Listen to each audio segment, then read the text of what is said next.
I'm Olivia. Last Christmas, my father handed my sister the keys to our family's lakeside cottage, my childhood sanctuary and promised inheritance, while calling me too career-obsessed to appreciate family treasures. But that wasn't the real betrayal. The real betrayal was years in the making, like how they secretly remortgaged the property to fund my sister's failed businesses, or how they altered the deed before my mother's cancer diagnosis to ensure I'd never have a claim. I stayed silent for years, building my life one careful brick at a time, until a property assessment revealed documents that changed everything. Before we jump back in, tell us where you're tuning in from, and if this story touches you, make sure you're subscribed, because tomorrow, I've saved something extra special for you. I arrived at my parents' estate exactly 22 minutes late, deliberately. After 15 years of perfect attendance at every family gathering, I figured giving myself the buffer of watching other people arrive first might soften the inevitable scrutiny. The sprawling Tudor-style house looked like something from a holiday card. Lights twinkling along the roofline, massive wreath on the oak door. My father had added new statuary to the circular driveway. Lions, their stone faces judging everyone who approached. I sat in my car, engine off, watching through the bay windows as my sister Vanessa drifted between guests, champagne flute in hand, laughing too loudly at something our uncle said. She wore an emerald dress that probably cost more than her monthly rent, if she paid rent, which she didn't. At 34, Vanessa had perfected the art of living entirely off our parents' generosity, while somehow being celebrated for her free spirit. My mother spotted me through the window and waved enthusiastically. I waved back, my silver bracelet, the one professional achievement I allowed myself to display at family gatherings, catching the light. Senior financial analyst at Crawford. Admire wasn't something my family understood or valued, but the quiet weight of that bracelet reminded me of who I was outside these walls. I didn't want to go inside. What should have been simple, Christmas Eve with family, felt like walking into a performance review without preparation. But I'd promised my mother, whose remission was now measured in precious months rather than years. The blast of warmth when I opened the front door carried scents of pine, cinnamon, and my mother's signature roast. Voices dropped for just a moment. That subtle acknowledgement that the outsider had arrived, before conversation resumed at an artificially higher volume. "Olivia, darling!" My mother appeared, cheeks flushed from cooking or wine or both. She embraced me, her frame thinner than at Thanksgiving. We were beginning to worry. "Traffic," I lied, accepting her kiss on my cheek. The interstate was backed up.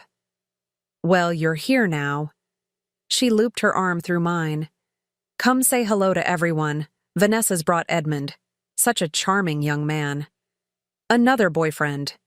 Vanessa collected relationships like some people collected stamps, briefly passionate about each new acquisition before losing interest. Edmund would be gone by Valentine's Day, but we'd all pretend he might be the one until then. I made my obligatory circuit of the room, accepting kisses from aunts, handshakes from my father's business associates, and the standard questions. "Still working at that finance place? No special someone yet? Surely you're not planning to work through the holidays again." My father stood by the fireplace, holding court as always. At 68, Richard Caldwell remained an imposing figure, 6'2" with a full head of silver hair and the confident posture of a man who'd spent his life being obeyed.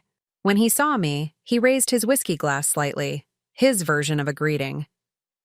"Glad you could join us, Olivia," he said, making it sound like I'd honored them with a rare appearance rather than having never missed a Christmas Eve in my adult life. "Wouldn't miss it, Dad." I accepted the glass of white wine my mother pressed into my hand. "The house looks beautiful."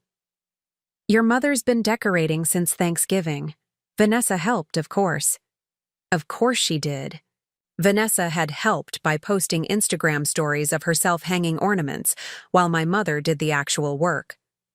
Meanwhile, I'd sent professional cleaners twice this month to spare my mother the physical strain, a contribution that went unacknowledged. I sipped my wine and scanned the room for a safe conversation partner. My cousin Rachel caught my eye and smiled sympathetically from across the room. She understood. She'd escaped the family business to become a pediatrician, earning her the same subtle disapproval I'd cultivated with my finance career.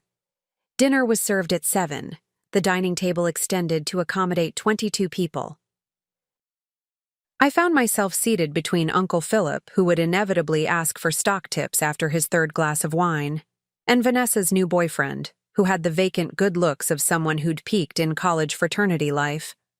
My mother had outdone herself with the meal: crown roast, her famous potatoes au gratin, roasted vegetables arranged in a holiday wreath pattern. I complimented her sincerely, earning a warm smile that momentarily made the evening worthwhile. Halfway through the main course, my father clinked his knife against his crystal glass. The table quieted immediately. "Before we get to dessert," he began, his voice carrying the authority of the former judge he was, "I want to take a moment to share some news with the family." My mother reached for his hand, a gesture so practiced it seemed choreographed. Something in her expression, a mixture of anticipation and concern, made my stomach tighten. As most of you know, Catherine and I have been blessed with many wonderful years at our lake property. Cedar Point Cottage has been our summer haven for over 30 years. The lakeside cottage. My breath caught. The small, perfect house on Lake Winnipesaukee where I'd spent every childhood summer.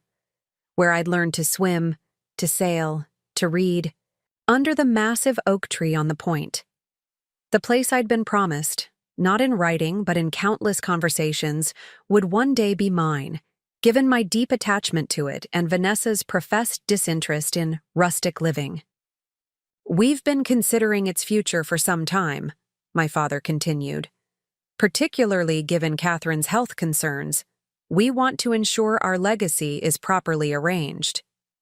My mother squeezed his hand, her smile tight. Was she in pain? I made a mental note to check her medication schedule before I left. "After much consideration, we've decided that Cedar Point should go to someone who will truly appreciate its sentimental value. Someone who understands that family legacy isn't about monetary worth, but about preserving traditions and memories." Every muscle in my body tensed. I knew what was coming before he reached into his pocket and withdrew a small wrapped box. "Vanessa," he said, sliding the box across the table to my sister, "we're gifting Cedar Point Cottage to you. The deed transfer is already complete." The table erupted in exclamations and congratulations. Vanessa's hands flew to her face in a perfect display of surprised joy. As if she hadn't known. As if this hadn't been discussed and planned in my absence. "Open it, dear," my mother encouraged. With theatrical care, Vanessa unwrapped the small box and lifted out an antique brass key on a blue ribbon. "The original key from when we bought the place," my father explained to the table. "Purely symbolic now, of course. We've updated the locks, but a piece of history nonetheless." Vanessa rose to embrace our parents, tears streaming down her perfectly made-up face. "I'll take such good care of it," she promised. "I'll preserve everything exactly as it's always been." I sat frozen, wine glass halfway to my lips, as the room spun slightly around me. The cottage, my cottage in all but legal deed, now belonged to my sister, who had once described it as a mosquito-infested dump when she thought I couldn't hear. "Olivia?" My mother's voice penetrated my shock. "Isn't this wonderful?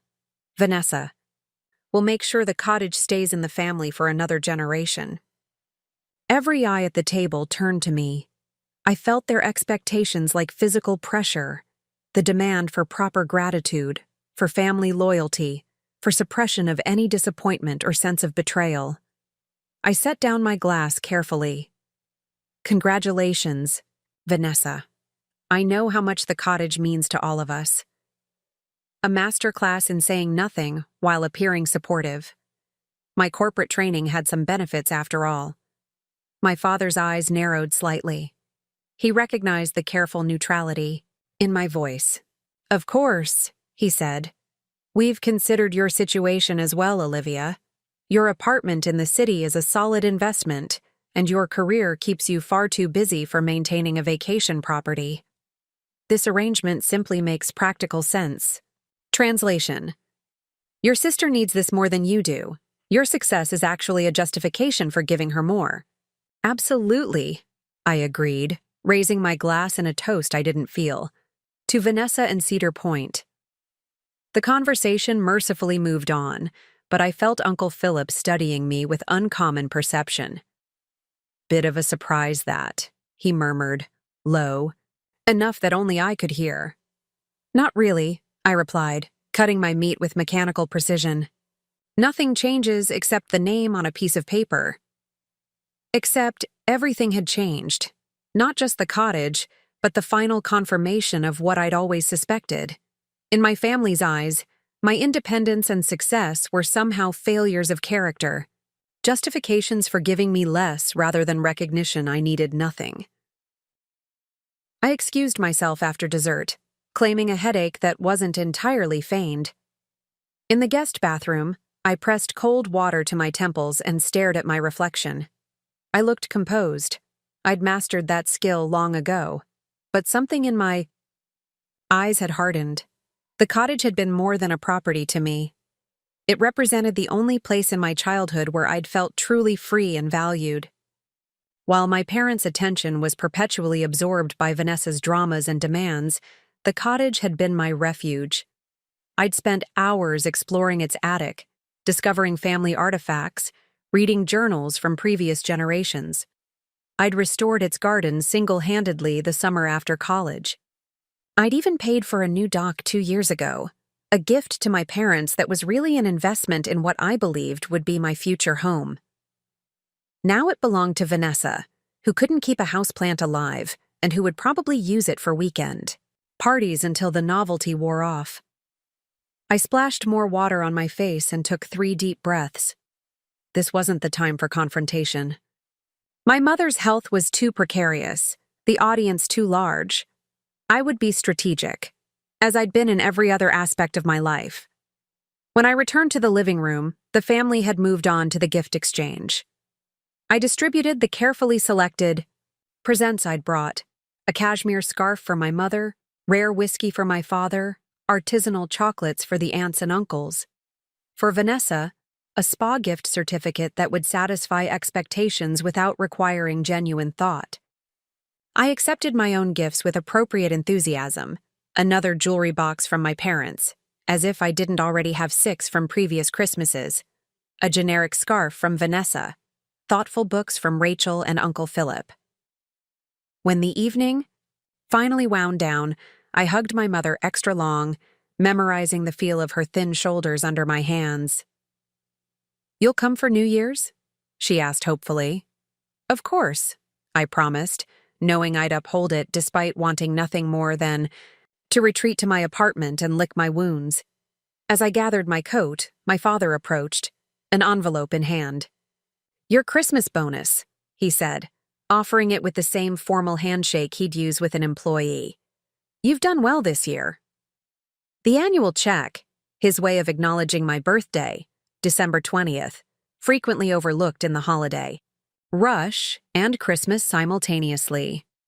Always generous, always impersonal. I accepted it with a practiced smile. "Thank you. This is very kind." "We're proud of you, Olivia," he said, the words rote and hollow. "Your independence is admirable." Independence. The trait they'd cultivated in me from childhood, pushing me toward self-sufficiency while indulging Vanessa's every need, now repackaged as justification for excluding me from family legacy. I nodded, words failing me, and turned toward the torque. "Oh, and Olivia?" he called after me.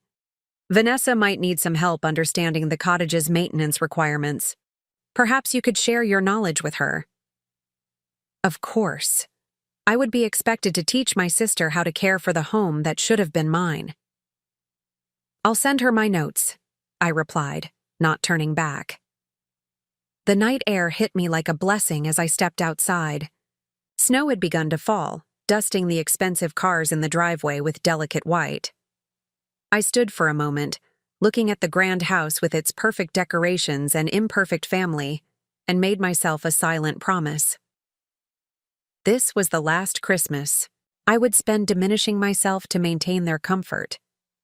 Something had to change, and for once, that something wouldn't be me. Preparing and narrating this story took us a lot of time, so if you are enjoying it, subscribe to our channel.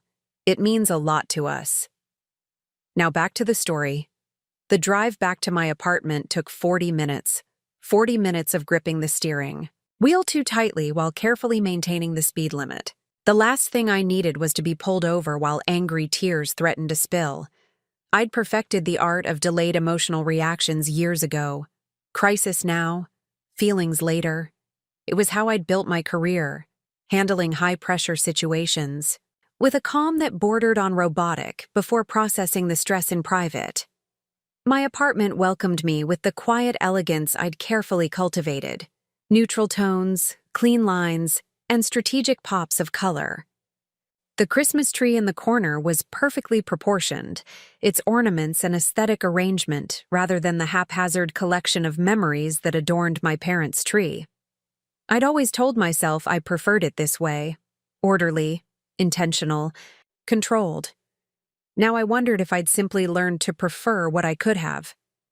I kicked off my heels, hung my coat, and poured myself a generous glass of Cabernet before sinking onto my sofa. Only then did I allow the first tear to fall. The cottage. Cedar Point. The weathered gray shingles, blue shutters, and wraparound porch facing the lake. The dock where I'd spent countless hours with my legs dangling in the water, reading book after book while my parents entertained at the main house, and Vanessa flitted between summer romances. The property represented more than real estate.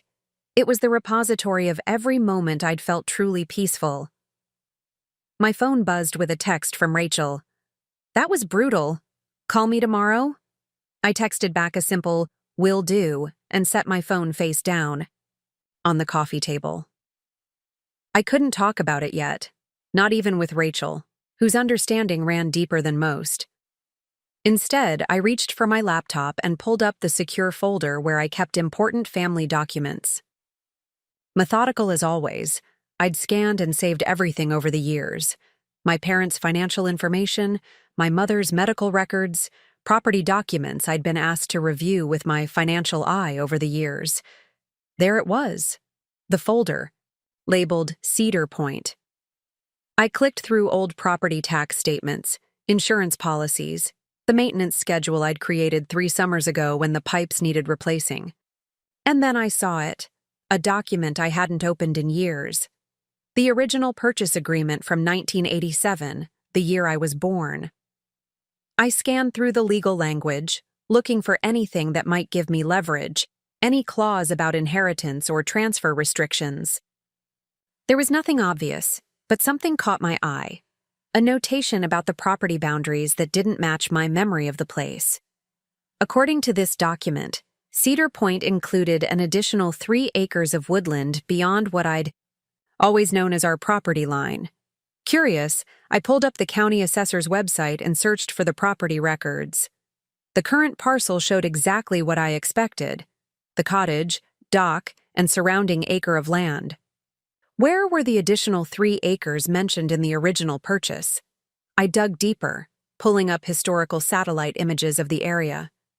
The resolution was poor on the oldest ones, but I could make out the rough outlines of the property. I compared them to recent images, and there it was, a discrepancy in the property boundaries.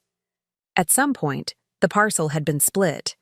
My analytical mind kicked into high gear, temporarily overriding my emotional response. I created a timeline, matching property records against family events. The land division had occurred in 2010. The year Vanessa had attempted to launch her first business, an ill-fated boutique that closed within 8 months. The separated parcel had been sold to a development company for a sum that almost exactly matched the startup costs Vanessa had mentioned. Needing. My parents had carved up Cedar Point to fund my sister's business venture, without ever mentioning it to me. But there was more. I pulled up the most recent deed information, dated just 3 months ago, around the time of my mother's diagnosis. There was a new mortgage against the property, a substantial one that far exceeded the cottage's maintenance needs.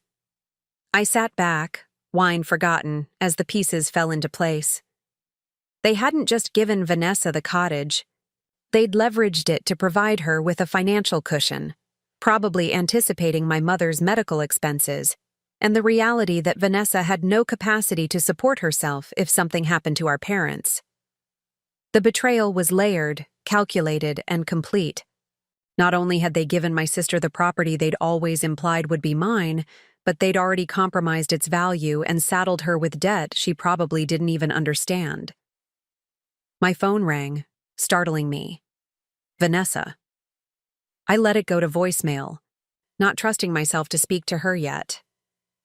A minute later, a text appeared. "Hey sis, just wanted to say I hope you weren't upset about the cottage thing. You know I've always loved it there. Thought maybe you could help me understand some of the maintenance stuff Dad mentioned. Coffee tomorrow?" The casual presumption stung almost as much as the original announcement. Of course I'd help her. Of course I'd swallow my disappointment and play the supportive sister. That's what I'd always done. I closed my laptop without responding. Tomorrow I would need to be strategic, to think like the financial analyst I was, rather than the hurt daughter I felt like. There was more to this situation than a simple property transfer, and I needed all the facts before deciding my next move. Sleep eluded me that night. I tossed in my precisely arranged bedding, mind racing with calculations and memories. By dawn, I'd made a decision. I would hire my own property assessor, someone with no connection to my family, to evaluate Cedar. Point thoroughly. I needed to know exactly what I was dealing with, the property's current value, condition, and any encumbrances against it. The week between Christmas and New Year's passed in a blur of deliberate activity. At the office, I cleared my backlog, knowing I'd need mental space for what was coming. In my personal time, I researched property assessors, finally selecting a firm known for their thoroughness and discretion. "I'd like a complete assessment," I explained to Martin Reeves, the silver-haired founder of the firm. "Structural integrity, property boundaries, title search, outstanding liens or encumbrances, everything." "May I ask why such a comprehensive review?" he inquired, pen poised above his notepad. "It's an unusual request for a property you don't own." I hesitated, then opted for a version of the truth. Family complications. I need to understand the property's full situation before making certain decisions. He nodded, asking no further questions. We scheduled the assessment for January 3rd, the day after my promised New Year's visit to my parents. That visit proved even more strained than Christmas. Vanessa had brought Edmund again, the two of them draped across each other on the sofa, while my father mixed drinks and my mother tried too hard to maintain holiday cheer. I'd deflected Vanessa's repeated requests to chat about the cottage, with vague promises of future assistance. My father had watched these exchanges with narrowed eyes, sensing my uncharacteristic evasion. As midnight approached and champagne flowed, my mother pulled me aside in the kitchen, her thin hand cool against my wrist. "You're upset about Cedar Point," she said directly. "I can see it, even if you think you're hiding it." I considered denial, then abandoned it. I was surprised by the decision, I admitted carefully. After all our conversations over the years. She sighed, her face showing a flash of genuine regret. "Your father felt it was for the best. Vanessa needs the security more than you. You understand that, don't you?" The familiar refrain. Vanessa needs more. Vanessa deserves more. Vanessa, with her perpetual helplessness that somehow trumped my perpetual competence. I understand your perspective, I said, a non-answer, that my mother accepted with visible relief. You've always been our rock, she said, patting my hand. So independent, so capable. We never worry about you. Translation: we take you for granted. We assume you'll be fine regardless of what we do. I know, Mom, I replied, helping her arrange dessert plates with mechanical precision. I've worked hard to be self-sufficient. And we're so proud, she insisted. Your father may not say it enough, but we are. I nodded, accepting the crumb of recognition without comment. Later, as the countdown to midnight began, I stood slightly apart from the family circle, champagne in hand, making the same resolution I'd made on Christmas night. Something had to change. 3 days later, I met Martin Reeves at Cedar Point Cottage. The property looked different in winter, more vulnerable without its shield of summer foliage, the lake frozen in a gray expanse beyond the bare trees. The cottage itself seemed smaller, its weathered shingles more noticeably in need of replacement. Beautiful spot, Martin commented as we crunched across frozen gravel. Been in your family long? Over 30 years, I replied, using the spare key I still possessed to unlock the door. The interior greeted us with the musty chill of an unoccupied house, furniture shrouded in dust covers, windows shuttered against the elements. I gave Martin a brief tour, pointing out recent upgrades and known issues. He took meticulous notes, occasionally pausing to examine structural elements more closely or to take measurements. When we reached the attic, he spent considerable time inspecting the roof beams and insulation. There's some water damage here, he noted, pointing to discoloration along the eastern corner. Been going on a while by the look of it. I made a note. Another maintenance issue my parents had likely ignored, and that Vanessa would certainly overlook. The indoor inspection complete, we moved outside to survey the boundaries. The frozen ground made walking the perimeter easier, though the wind off the lake cut through my wool coat. Martin consulted plat maps and GPS coordinates, occasionally stopping to make notes or take photos. According to these records, he said as we reached the northern boundary, your property line should extend another 100 yards beyond that stand of birches. I looked where he pointed, recognizing the area I'd always assumed belonged to the neighboring property. Are you certain? That land has been fenced off for years. Martin frowned, consulting his documents again. The legal description is clear. Let's take a closer look. We approached the fence, a simple post and rail boundary that had been there for as long as I could remember. Beyond it stood a small prefabricated structure that I'd always thought belonged to our neighbors. This is unusual, Martin said, examining the fence posts. These are relatively new, 5 years at most, but they're positioned well within what should be your property line. My heart rate quickened. Can you tell exactly where the true boundary lies? Martin pulled out a specialized GPS device and walked slowly along the fence line, then beyond it to what he calculated was the actual property boundary. The difference was significant, nearly an acre of land that should have been part of Cedar Point but had somehow been separated. I'll need to check the county records more thoroughly, he said, but there appears to be a discrepancy between the legal property description and the current physical boundaries. As we continued our survey, Martin identified 2 more areas where the actual property seemed to differ from the recorded boundaries, all cases where Cedar Point had inexplicably shrunk over the years. Back at his vehicle, Martin transferred his notes to his tablet. I'll have a preliminary report for you within a week, he promised. But based on what I've observed today, I recommend a full title search and boundary survey. Something isn't adding up here. I nodded, gazing back at the cottage, my lost inheritance, now revealed to be even less than what I'd thought I'd lost. Thank you. I'd like the most comprehensive review possible. As Martin drove away, I remained standing. In the frozen driveway, keys heavy in my gloved hand. The cottage had always represented my safe haven, my future. Now it stood as a symbol of something else entirely, a pattern of deception that had shaped my family dynamics for longer than I'd realized. I took one last look before locking up and walking to my car. Whatever Martin's assessment revealed, I knew one thing with certainty. Cedar Point Cottage held secrets beneath its weathered shingles, and I would uncover every last one of them. The preliminary report from Martin Reeves arrived in my email at 6:17 a.m. on a Tuesday, marked urgent. I was already awake, preparing for an early client meeting, dressed in a charcoal suit that I'd selected with the same precision I applied to financial portfolios. I clicked on the attachment with one hand while lifting my coffee mug with the other. By 6:19 a.m., the coffee sat forgotten on my kitchen counter as I stared at my screen, reading and rereading the document's executive summary. Upon comprehensive assessment of the Cedar Point Cottage property, we have identified multiple significant irregularities in property boundaries, title history, and financial encumbrances.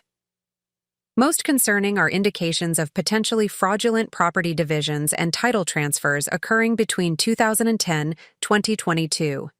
Recommend immediate legal consultation. My breath caught. Fraudulent. The word hung in. My mind like an accusation I wasn't prepared to make, even as evidence mounted to support it. I scrolled through the detailed findings, my analyst's mind cataloging each revelation. The property had indeed been subdivided 3 times since my parents purchased it. First in 2010, coinciding with Vanessa's boutique venture. Again in 2015 when she attempted to launch an artisanal candle company. And most recently in 2021, when my father had quietly retired from his law practice earlier than planned amid rumors of ethical complaints that the family never discussed. Each subdivision had been executed through separate legal entities that, upon closer examination, led back to my father's former legal partner, Gregory Wentworth. Each parcel had then been sold to development companies for substantial sums that never appeared in the family financial discussions I'd been included in. But most damning was the documentation regarding the recent transfer to Vanessa. The cottage that now stood in her name was a mere fraction of the original Cedar Point property, approximately 40% of the land my parents had purchased in 1987. Yet the mortgage recently taken out against it was calculated on an inflated valuation that assumed the original property boundaries. In simple terms, Vanessa now owned a drastically reduced property that carried debt exceeding its actual value. I closed my laptop and called the office to reschedule my meeting. Some crises demanded immediate attention, and this qualified. Within an hour, I was seated in the luxurious waiting area of Schaefer and Palmer, a law firm specializing in real estate and property disputes. Their offices occupied the 32nd floor of a downtown high-rise, the floor-to-ceiling windows offering views that justified their premium rates. "Ms. Caldwell?" A polished receptionist approached. "Ms. Palmer will see you now." Diane Palmer had come highly recommended by a client whose complicated estate she'd successfully navigated. She rose from behind her desk as I entered, a woman, in her early 50s with a silver bob and the confident posture of someone used to commanding attention in courtrooms. I hesitated, then replied, "Just you and Dad for now. I'll explain tomorrow." That evening, I spread all my documentation across my dining table: property records, financial statements, Martin's assessment, and notes from my meeting with Diane. The evidence formed a damning mosaic of systematic financial manipulations spanning over a decade.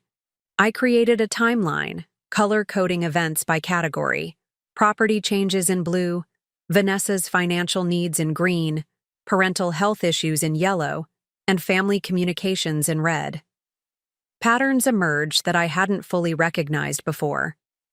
Each property subdivision had coincided not just with Vanessa's needs, but also with periods of family stress: my mother's first cancer scare, my father's professional difficulties, holidays where family harmony seemed particularly fragile. Cedar Point had been systematically sacrificed to maintain family equilibrium. The property had been converted, piece by piece, into a resource that funded the appearance of stability while actually undermining it. I sat back, suddenly understanding something fundamental that had eluded me. This wasn't simply about favoritism or my sister being spoiled. The dynamic was far more complex. My parents had created a system where Vanessa's dependence served some psychological need of their own, while my independence was simultaneously rewarded and punished. They needed her to need them, and they needed me not to, yet resented both outcomes. The cottage had become the physical manifestation of this dysfunction, gradually dismantled to sustain unsustainable patterns. My phone rang, breaking my concentration. "Rachel, I heard from Aunt Susan that you've requested a family meeting," she said without preamble. "What's happening?" Rachel had always been my closest ally in the family, but I hesitated. "I'm handling something complicated with my parents. I'd rather not get into details until I've spoken with them." "This is about the cottage, isn't it?" Her perception was sharp as always. "Olivia, whatever you're planning, be careful. Uncle Richard doesn't respond well to being challenged."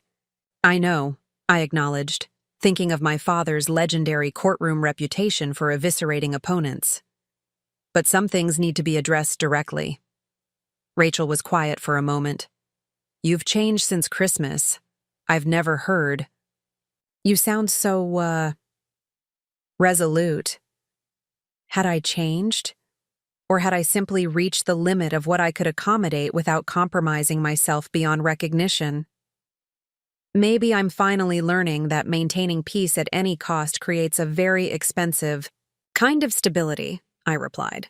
After we hung up, I returned to my documentation, preparing for tomorrow's confrontation with the same methodical thoroughness I applied to high-stakes financial presentations. My parents had raised me to value evidence, logic, and precision. Tomorrow, those tools would serve a purpose they never intended. As I organized my files into a leather portfolio, I realized something unexpected. Beneath my anger and hurt lay a strange sense of liberation.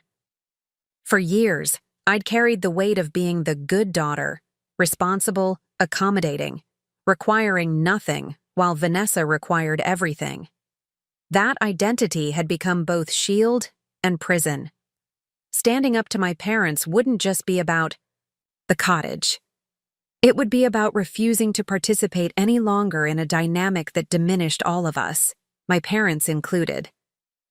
True independence wasn't just financial self-sufficiency. It was the courage to speak truth regardless of consequences. I closed the portfolio and placed it by the door for tomorrow, then went to my closet to select my outfit. Not my usual corporate armor of neutral suits and subtle accessories. For tomorrow, I chose a deep blue dress that my mother had once commented brought out my eyes. A reminder that I was coming not as an adversary, but as a daughter who deserved honesty. Strength need not abandon connection. As I laid out my clothes, I caught my reflection in the mirror. Straight posture, determined eyes, the silver bracelet still on my wrist. For the first time in years, the woman looking back at me wasn't performing competence or restraining disappointment. She was simply present, clear-eyed about both the challenge ahead and her capacity to face it. Whatever happened tomorrow, something fundamental had already shifted. The property assessment had revealed more than financial truths about Cedar Point Cottage. It had exposed the foundation beneath decades of family dynamics and created an opportunity to build something more authentic from the remains. I arrived at my parents' estate precisely on time, neither early to signal eagerness nor late to project indifference. The January evening had already darkened to indigo, security lights illuminating the driveway as I parked beside my father's Lincoln. My mother's Mercedes was there too, meaning they were both home as promised. "Olivia, thank you for coming in on such short notice," she said, gesturing to the chair opposite her desk. "Your situation sounded urgent over the phone." I handed her the folder containing Martin's report and my own compiled documentation. I need to understand exactly what's happened to this property and what my options are. She raised an eyebrow at my directness but nodded appreciatively. Let me review these while we talk. Tell me about your personal connection to the property. For the next 30 minutes, I outlined the history of Cedar Point Cottage, my relationship to it, the Christmas announcement, and my subsequent investigation. Diane reviewed the documents as I spoke, occasionally asking clarifying questions or making notes. When I finished, she sat back and steepled her fingers, a gesture reminiscent of my father that momentarily unsettled me. Based on what I'm seeing here, she said carefully, there appear to be several legal concerns. The property subdivisions themselves may have been legitimate, though the manner in which they were executed raises questions. The recent transfer to your sister, however, is problematic on multiple fronts. How so? I leaned forward. First, the mortgage is based on fraudulent valuation. The lender believed they were securing a loan against the original property boundaries, not the reduced parcel. Second, based on the timing and your mother's medical condition, there could be questions about undue influence or diminished capacity in the decision-making process.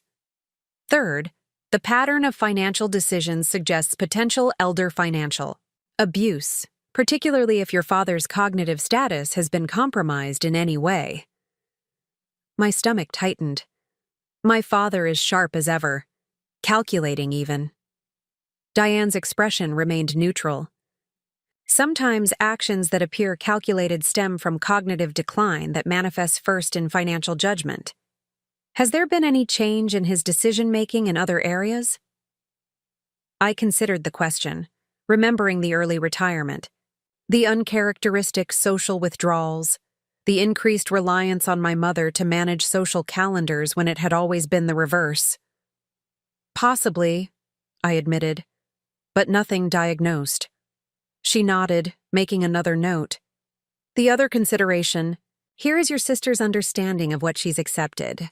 Based on your description, she may not fully comprehend the financial liability she's taken on with this property. I hadn't considered this angle. You think she doesn't know about the mortgage? It's possible. Often in family transfers, details are minimized to maintain harmony. Has she mentioned anything about monthly payments or new financial obligations? No, I replied, recalling Vanessa's text about maintenance, but nothing regarding finances. She seemed focused on the emotional significance of inheriting the cottage. Diane tapped her pen against the desk. Here's my assessment, Olivia. You have legitimate grounds for legal inquiry into this situation. However, before proceeding with any formal action, I strongly advise having a clear understanding of your desired outcome. What exactly do you want to happen here? The question landed heavily. What did I want? My initial reaction had been simple. I wanted the cottage that should have been mine. But seeing the full picture, the systematic dismantling of the property, the questionable financial maneuvers, the potential exploitation of both my sister and possibly my father, my perspective had shifted. I want transparency, I said finally. I want to understand exactly what's happened and why. And I want protection for my mother and sister from financial consequences they may not understand. Diane nodded approvingly. That's a solid foundation.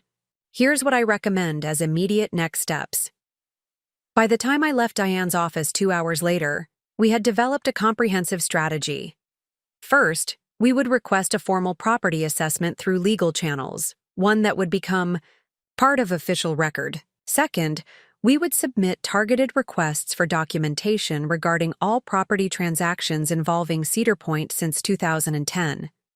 Third, we would have financial advisors review the mortgage terms for potential predatory elements. Only after gathering this information would we determine whether legal action was warranted and against whom. As I stepped out of the building into the bright winter sunshine, my phone buzzed with a text from my mother. Vanessa mentioned you haven't returned her. Calls about the cottage. Is everything all right? I stared at the message, contemplating my response. The easy path would be reassurance and deflection, my standard approach to family tension. Instead, I typed, "We need to talk. All of us. Can you and Dad meet tomorrow? Evening. Important family matter." Her response came quickly. "Of course, darling. Is everything okay? Should Vanessa come too?" I took a steadying breath before retrieving my leather portfolio from the passenger seat. The front door opened before I could ring the bell. My mother stood in the entryway, her silk blouse and perfectly coiffed hair suggesting she'd made an effort for this meeting despite her illness. The careful application of makeup couldn't quite conceal the hollows beneath her cheekbones or the pallor beneath her foundation. "Olivia," she said, embracing me with fragile arms. "We've been wondering what this is all about. Your father's in his study." Of course he was. Richard Caldwell conducted all significant conversations from behind his mahogany desk, a habit carried over from his judicial days. The positioning was deliberate. Visitors in the lower chair across from him, family standing, unless invited to sit. Power dynamics physically manifested in furniture arrangement. "Let's join him," I suggested, following her through the familiar hallway. My father's study had remained unchanged for 20 years. Leather-bound law books lining built-in shelves, awards and credentials displayed with strategic modesty, the imposing desk positioned to catch the natural light during day hours and illuminated by a brass lamp in the evenings. The room smelled of leather and the single malt scotch my father permitted himself each evening at precisely 7 o'clock. He was reviewing documents when we entered, reading glasses perched on his nose. He glanced up, nodding a greeting that stopped short when he noticed the portfolio under my arm. "Olivia," he said, removing his glasses. "Your message sounded urgent. Is there a problem at work?" The assumption was telling. In his mind, only my professional life could warrant a formal family meeting. My personal concerns had never qualified for such gravity. "The matter concerned Cedar Point Cottage," I replied, remaining standing even as my mother perched on the leather sofa along the wall. "May I?" I gestured to the chair across from his desk. A flicker of something. Surprise. Perhaps wariness crossed his features. "Of course." I seated myself, placing the portfolio on my lap rather than his desk. "Not yet. I've had the property professionally assessed," I stated, watching their reactions carefully. My mother's hands twisted in her lap, a nervous gesture I'd noted throughout childhood. My father's expression remained impassive, though his posture straightened incrementally. "That seems unnecessary," he responded. "We had an assessment done before transferring the deed to Vanessa." "Yes, I'm aware of that assessment." I kept my voice even. However, the one I commissioned was considerably more thorough. It included historical boundary verification, title searches back to original purchase, and comprehensive financial encumbrance review. My father's jaw tightened almost imperceptibly. "And what prompted this investigation?" The word choice was deliberate, casting my actions as somehow intrusive or inappropriate. Classic courtroom technique: reframe the opponent's reasonable actions as overreaching or suspicious. "Discrepancies I noticed in the property documents," I answered simply. I wanted clarity. "Discrepancies." He repeated the word flatly. I opened the portfolio and removed the boundary comparison maps, placing them on his desk. "The Cedar Point property has been subdivided 3 times since 1987. Approximately 60% of the original acreage has been sold off in separate transactions." My mother made a small sound. Not quite gasp, not quite protest. My father's eyes flicked briefly toward her, then back to the documents. "Property management decisions were made as needed over the years," he said dismissively. "Nothing unusual about that." "What is unusual," I continued, placing the timeline beside the maps, "is that these subdivisions were never discussed with the family. despite their significant impact on property value and legacy. Even more unusual is that each subdivision coincided precisely with Vanessa's financial needs. My father's expression hardened. Your sister's financial matters are not your concern. They became my concern when they involved systematic dismantling of property that was repeatedly promised to me. I kept my voice measured, despite the anger threatening to surface. Property that has now been transferred to Vanessa with substantial encumbrances she likely doesn't understand. My mother rose abruptly. I should check on dinner. Catherine, sit down. My father's command was quiet but absolute. She sank back onto the sofa, hands trembling visibly now. I turned to her gently. Mom, are you aware that the cottage currently has a mortgage against it for $475,000? Her eyes widened. That can't be right. The cottage was worth approximately $850,000 when you purchased it in 1987, adjusted for inflation and market appreciation, I interrupted, placing the valuation documents on the desk. The current parcel, after 3 subdivisions, has an actual market value of approximately $320,000. The recent mortgage is based on fraudulent valuation using original property boundaries. My father stood abruptly, his height and bearing intimidating, despite his age. Enough. You've come into my home throwing around accusations of fraud? Based on what? Some assessment you commissioned to justify your disappointment over the cottage? I remained seated, maintaining eye contact. I've brought evidence, not accusations. If you have documentation that contradicts these findings, I'm open to reviewing it. I don't need to justify family financial decisions to my daughter, he snapped. Perhaps not to your daughter, I acknowledged. But these discrepancies raise serious legal questions that would require explanation to mortgage lenders, tax authorities, and potentially elder care advocates. My mother's face drained of remaining color. Elder care? What are you suggesting? I softened my tone, addressing her directly.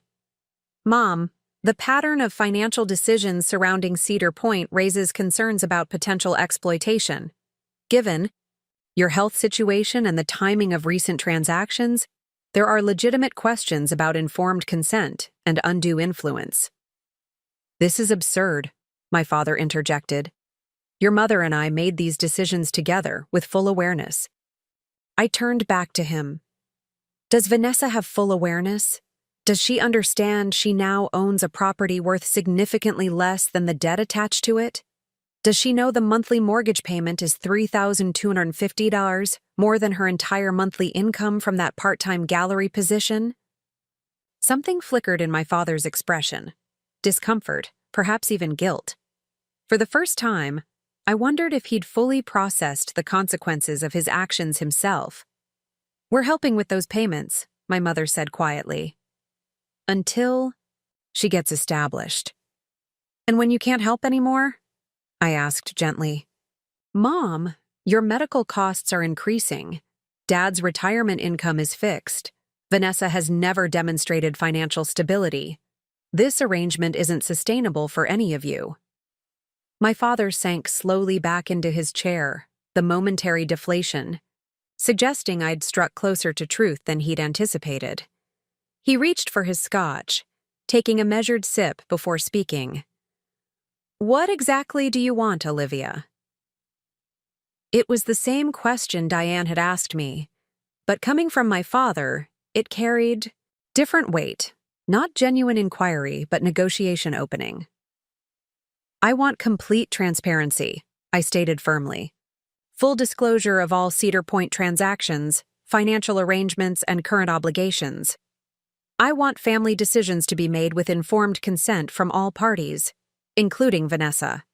And I want a sustainable plan that protects everyone's interests. You want the cottage, he countered. I shook my head. This isn't about ownership anymore. What remains of Cedar Point is financially underwater and structurally compromised. The assessment revealed significant deferred maintenance that will require substantial investment over the next 5 years. My mother looked stricken. The roof. The roof. The foundation on the lakeside. Significant water damage in the east wall and outdated electrical systems that present safety hazards, I confirmed. Approximately $180,000 in essential repairs, not including cosmetic updates. My father's expression had shifted from defensive to calculating. The look I remembered from childhood when he reassessed a situation that wasn't proceeding as expected. "You've been thorough," he acknowledged reluctantly. "I learned from you," I replied, allowing a moment of genuine connection despite the tension. "You always said evidence matters more than emotion in significant decisions." Something almost like pride flickered across his face before his professional mask returned. "What are you proposing?" I removed the final document from my portfolio, the framework Diane had helped me develop. A restructuring of the Cedar Point situation. First, full financial disclosure among all family members. Second, renegotiation of the current mortgage to reflect actual property value. Third, either a sale of the property with proceeds distributed equitably or a family trust arrangement with shared responsibility and benefit. My mother looked to my father, their silent communication as practiced, as their verbal patterns. He held my gaze for a long moment before responding. "Your proposal assumes wrongdoing on our part." "My proposal assumes incomplete information and unintended consequences," I corrected. "I'm offering a path forward that prevents further damage, while preserving relationships." "And if we decline?" I had anticipated this question, rehearsed my answer carefully to balance firmness with respect.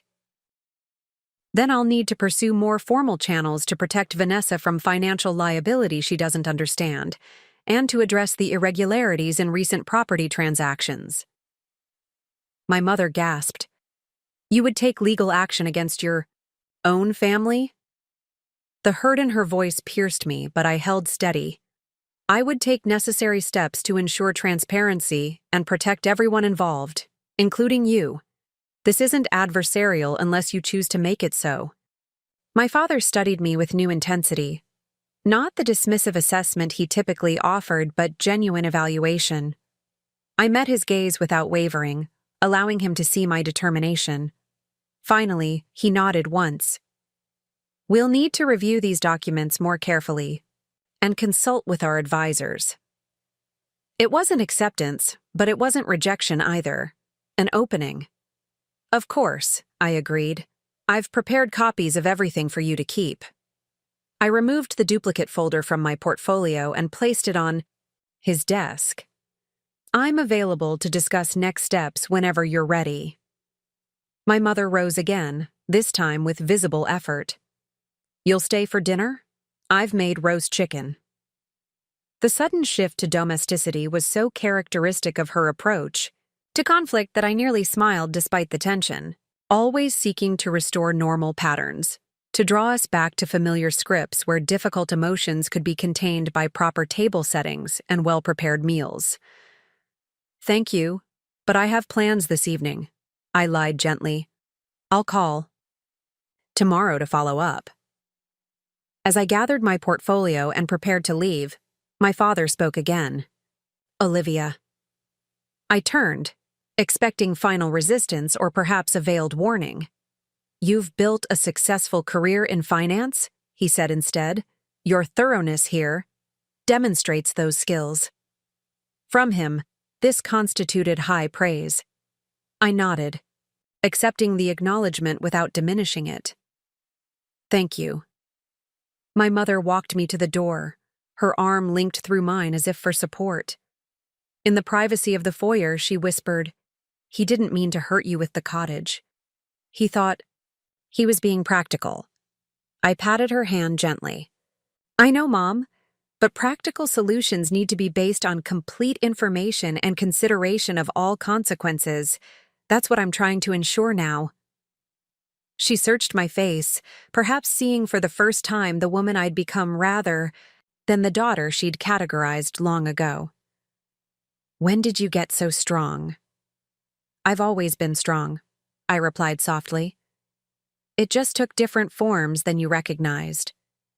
Driving away from their house, I felt neither triumph nor despair. The confrontation had unfolded largely as anticipated: initial resistance followed by tactical retreat when evidence proved irrefutable. My father was too strategic to maintain an indefensible position once he recognized the leverage I held. What I hadn't anticipated was the profound sense of recalibration I felt. For the first time in my adult life, I had engaged with my parents as a genuine equal, not performing the role of dutiful daughter while suppressing my true responses, but speaking authentically from my own authority. Cedar Point Cottage might never be mine in the way I'd once envisioned. The property had been too compromised, too burdened with financial manipulation and family dysfunction. But something more valuable had emerged from its tangled history: my willingness to stand firmly in my truth without sacrificing connection or compassion. As I pulled into my apartment garage, my phone chimed with a text from my father. "Have asked Gregory to compile all Cedar Point documentation. Meeting Thursday, 2 p.m. at his office. Vanessa will attend. Progress, faster than expected." I texted back a simple confirmation, then called Diane to update her. Whatever happened Thursday, the pattern had been broken. Transparency had been introduced into a system built on strategic omissions and comfortable fictions. The cottage that had once represented my future now represented something different: the catalyst for transformation that had been long overdue. The offices of Wentworth and Associates occupied the 15th floor of a glass tower downtown, its reception area decorated in that particular style of legal opulence that communicated success while carefully avoiding ostentation. I arrived 15 minutes early on Thursday, giving myself time to center my thoughts before the meeting. The receptionist, a young man with impeccable posture and a practiced smile, offered me water or coffee, which I declined. I didn't want anything from this place, not even refreshments. Gregory Wentworth had been my father's law partner for over 20 years before their practice dissolved 5 years ago, under circumstances never fully explained to the family. They had maintained social connections despite the professional separation, though I'd noticed their interactions had grown increasingly formal at the few events where both attended. I'd always found Gregory slightly off-putting, his courtesy too polished, his attentiveness somewhat performative. Now I understood he had likely been instrumental in the Cedar Point manipulations. At exactly 1:55 p.m., my parents arrived together. My mother moved more slowly than usual, leaning slightly on my father's arm.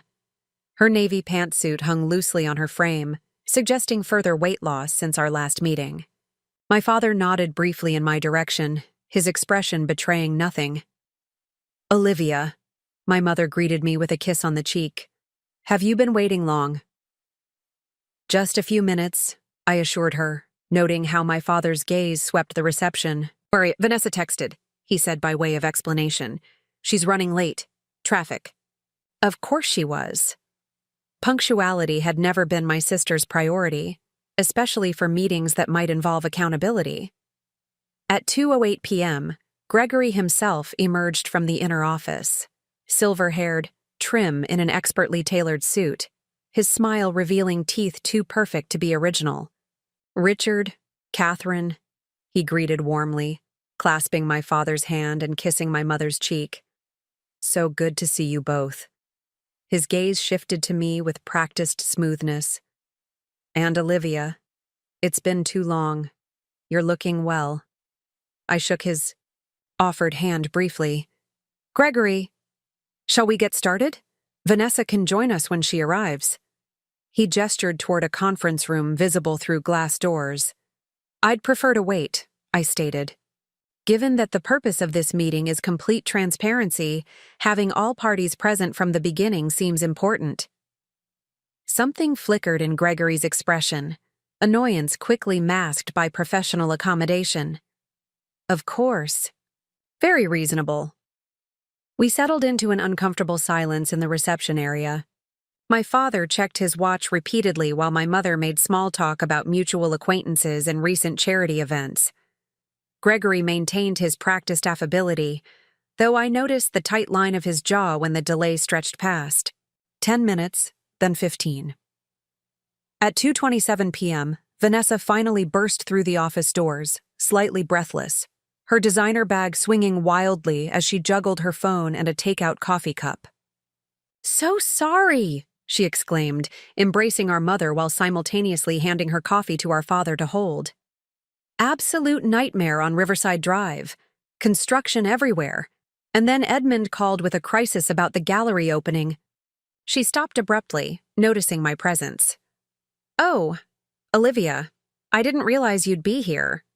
Her confusion seemed genuine, which was interesting given that my father had specified she would attend. Had he not actually informed her of the meeting's purpose? "Let's proceed to the conference room," Gregory interjected smoothly, reclaiming control of the situation. "I've prepared all the documentation requested." The conference room featured a long mahogany table with 8 leather chairs, expansive, views of the city through floor-to-ceiling windows, and a subtle scent of lemon polish. At the head of the table sat a thick accordion folder and several stacks of bound documents. Gregory took the seat at the head, naturally, with my parents, to his right. Vanessa settled beside our mother, leaving me to sit across from them, physically positioned as the opposite party. "I understand there have been some questions about the Cedar Point property," Gregory began, his tone suggesting a minor miscommunication rather than serious concerns. "I've compiled the complete history of transactions as requested." He slid a bound document toward each of us, a neatly organized timeline with supporting documentation attached as appendices. I opened mine immediately, scanning the contents while Gregory provided verbal overview. "As you can see, the property was purchased in 1987 for $245,000. Over the years, prudent management has included 3 strategic boundary adjustments to capitalize on appreciating land values while maintaining the essential character of the family retreat." "Boundary adjustments," I repeated, looking up from the document. Interesting terminology for selling off 60% of the original property. Gregory's smile tightened imperceptibly. "Market conditions sometimes necessitate portfolio optimization." The proceeds from each adjustment were reinvested in family priorities. "What family priorities?" Vanessa asked, frowning at her copy of the timeline. She'd removed her designer sunglasses but hadn't bothered to read beyond the first page. "I don't remember any discussions about selling parts of Cedar Point." An interesting slip from Gregory. He'd assumed Vanessa knew about the transactions. My father shifted in his seat, a subtle movement that communicated discomfort to those who knew him well. "Perhaps we should address specifics," I suggested, turning to page 12 of the document. The first boundary adjustment in 2010 resulted in proceeds of $175,000. According to financial records, that exact amount was transferred to Vanessa Caldwell Enterprises LLC 3 days later. Vanessa looked up sharply. "That was for my boutique. Dad said that money came from their investment account." "The investment account was Cedar Point," I clarified, watching her expression shift from confusion to dawning comprehension. "Similarly," I continued, turning to page 17, "the 2015 adjustment funded Illuminations Artisanal Candle Company to the tune of $220,000, and the 2021 transaction coincided with Dad's early retirement and associated financial restructuring." My father cleared his throat. These were sound financial decisions made with appropriate legal guidance. "They were decisions made without full family disclosure," I corrected gently, creating a pattern of diminishing a significant family asset while maintaining the illusion that it remained intact. Gregory leaned forward, hands clasped on the table. "I can assure you, Olivia, everything was handled with complete legal propriety." Your father and I have decades of legal experience between us. The documentation is impeccable. Impeccable documentation of potentially fraudulent transactions? I countered, removing a separate folder from my briefcase, including the recent mortgage valuation that pretends the property still encompasses the original boundaries. My mother's hand trembled as she set down her water glass. I don't understand all this legal terminology. Richard assured me we were simply helping Vanessa establish security. By giving her a property that carries more debt than value? I asked. How does that create security? Vanessa's expression had transformed from confusion to alarm. What debt? What are you talking about? Dad said the cottage was free and clear. A heavy silence fell over the table. My father and Gregory exchanged glances, a momentary communication. That confirmed my suspicions. Vanessa hadn't been informed about the mortgage. The current deed transfer to Vanessa includes a mortgage of $475,000. I explained directly to my sister, with monthly payments of $3,250 for the next 30 years. Vanessa paled visibly. That's more than I make in a month. Your parents have been making the payments, Gregory interjected smoothly, as part of their estate planning strategy. What happens when they can't make those payments anymore? I asked, directing the question to Gregory but watching my sister. When Mom's medical expenses increase, or when they're no longer here? Will Vanessa be able to maintain payments on a property worth less than the debt against it? Vanessa turned to our father, her expression a mixture of betrayal and fear I recognized all too well.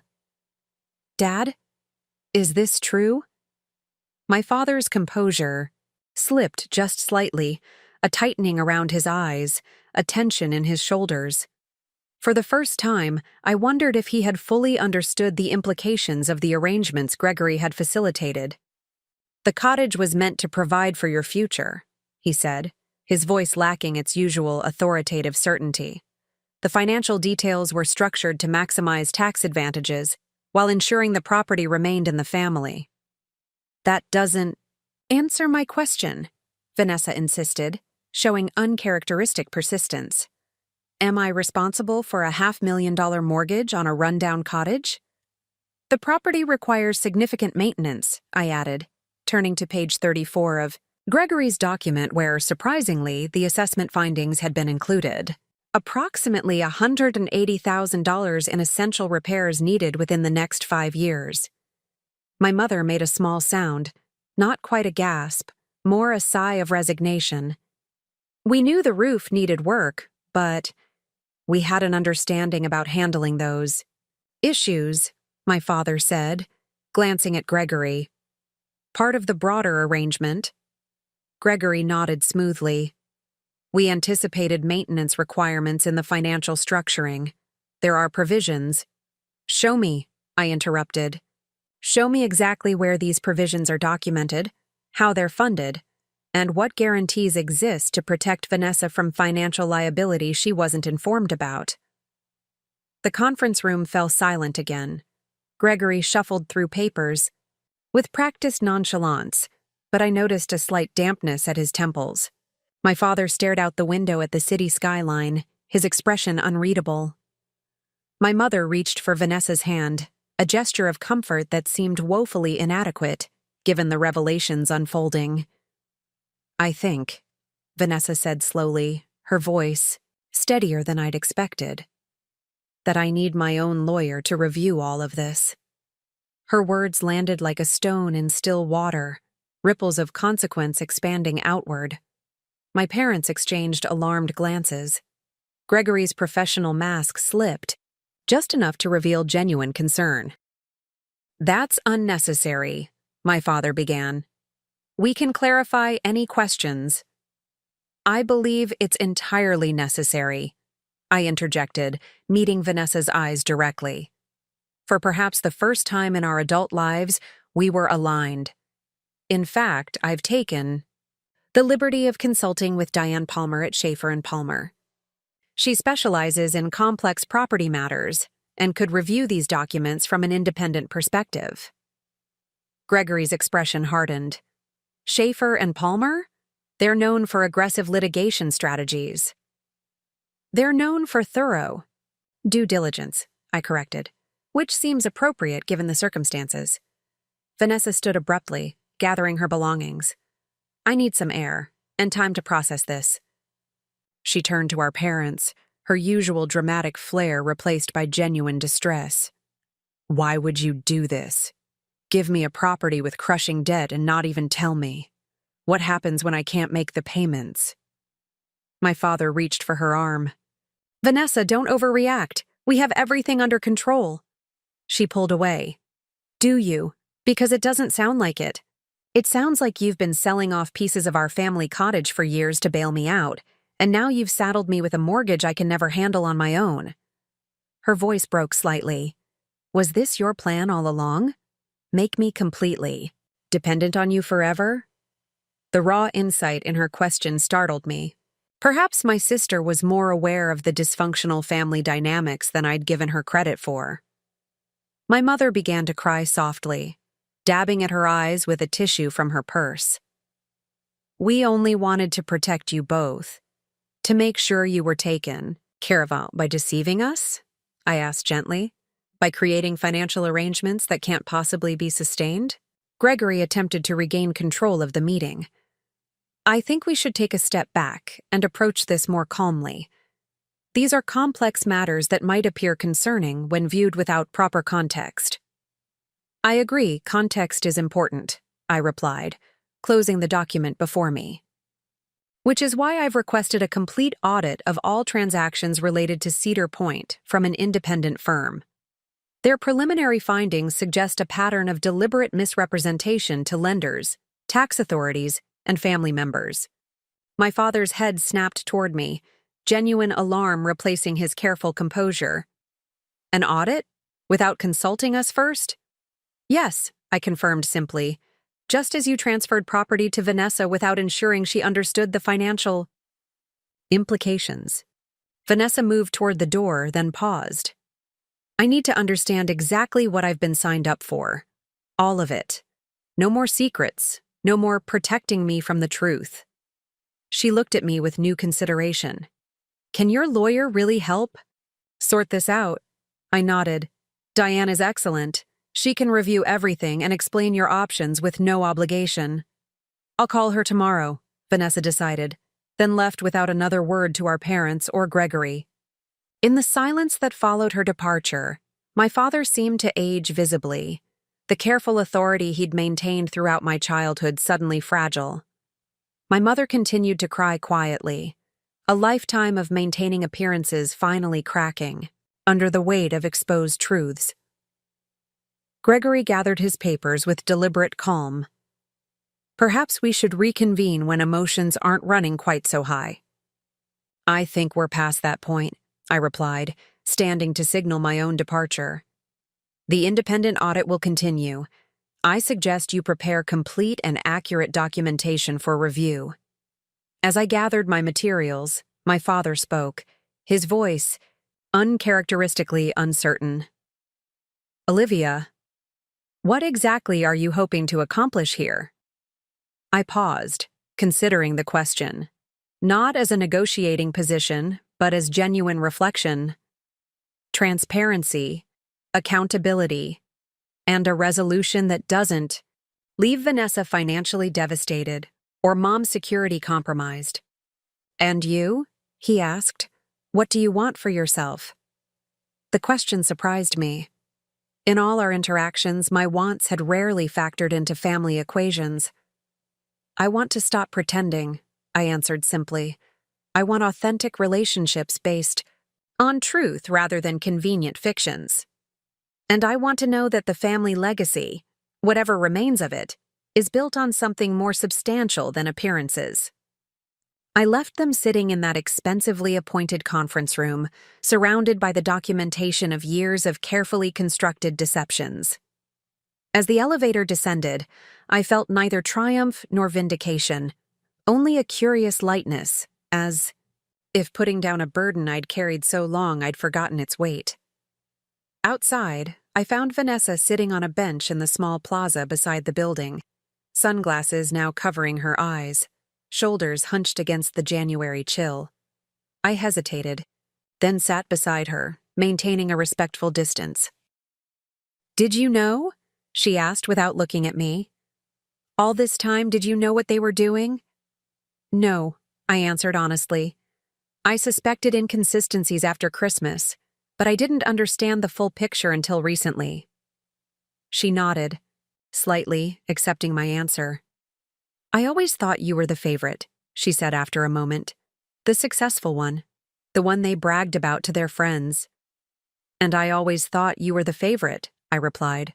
"The one they made allowances for. The one they protected." We sat in silence, two grown women facing the realization that perhaps neither of us had been favored, just differently diminished by the same dysfunctional system. "What happens now?" Vanessa asked finally. "That depends partly on what you want," I said. "The audit will clarify the legal and financial realities. Then decisions can be made about how to proceed." She turned to face me, removing her sunglasses to reveal reddened eyes. "I never wanted to take the cottage from you. They told me you weren't interested in it anymore. That your city life and career had become your priority. Another manipulation, another careful fiction designed to maintain the system." "I've always loved Cedar Point," I said simply. "But what matters now isn't ownership. It's untangling the financial mess and finding a sustainable path forward." Vanessa nodded slowly. "I'd like to talk more. Maybe over coffee next week?" "I'd like that," I agreed, surprising myself with the sincerity of the response. As she walked toward her car, I remained on the bench, taking a moment to appreciate the unexpected opening, not just in resolving the property issues, but in potentially building a more authentic relationship with my sister. The property assessment had revealed far more than financial truths. It had exposed the foundation of our family dynamics and created an opportunity to rebuild on more solid ground. Whatever happened next, the pattern had been broken. Truth had entered the system, and nothing would be quite the same again. I pulled out my phone to text Diane about the meeting's outcome, feeling neither victorious nor defeated, simply clear-eyed about the path ahead, and, for perhaps the first time, genuinely hopeful about the possibility of something better emerging from the ruins of what had been lost. The January sun hung low in the afternoon sky as I approached the cafe where Vanessa had suggested we meet. Copper Leaf was exactly the kind of place my sister gravitated toward, trendy without being inaccessible, with exposed brick walls, vintage light fixtures, and an unnecessarily complicated menu of coffee preparations.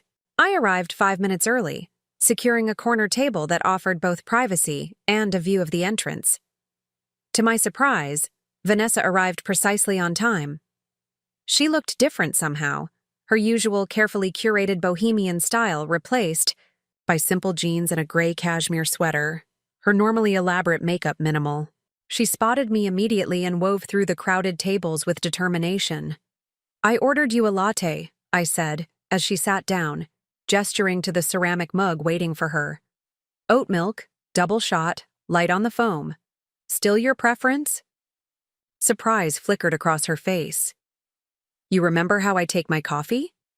"Of course," I replied, though I understood her surprise. Our relationship had been so distant for so long that such small knowledge seemed incongruous. "Some details stick." She wrapped her hands around the mug but didn't drink. "Thank you for meeting me, and for everything else.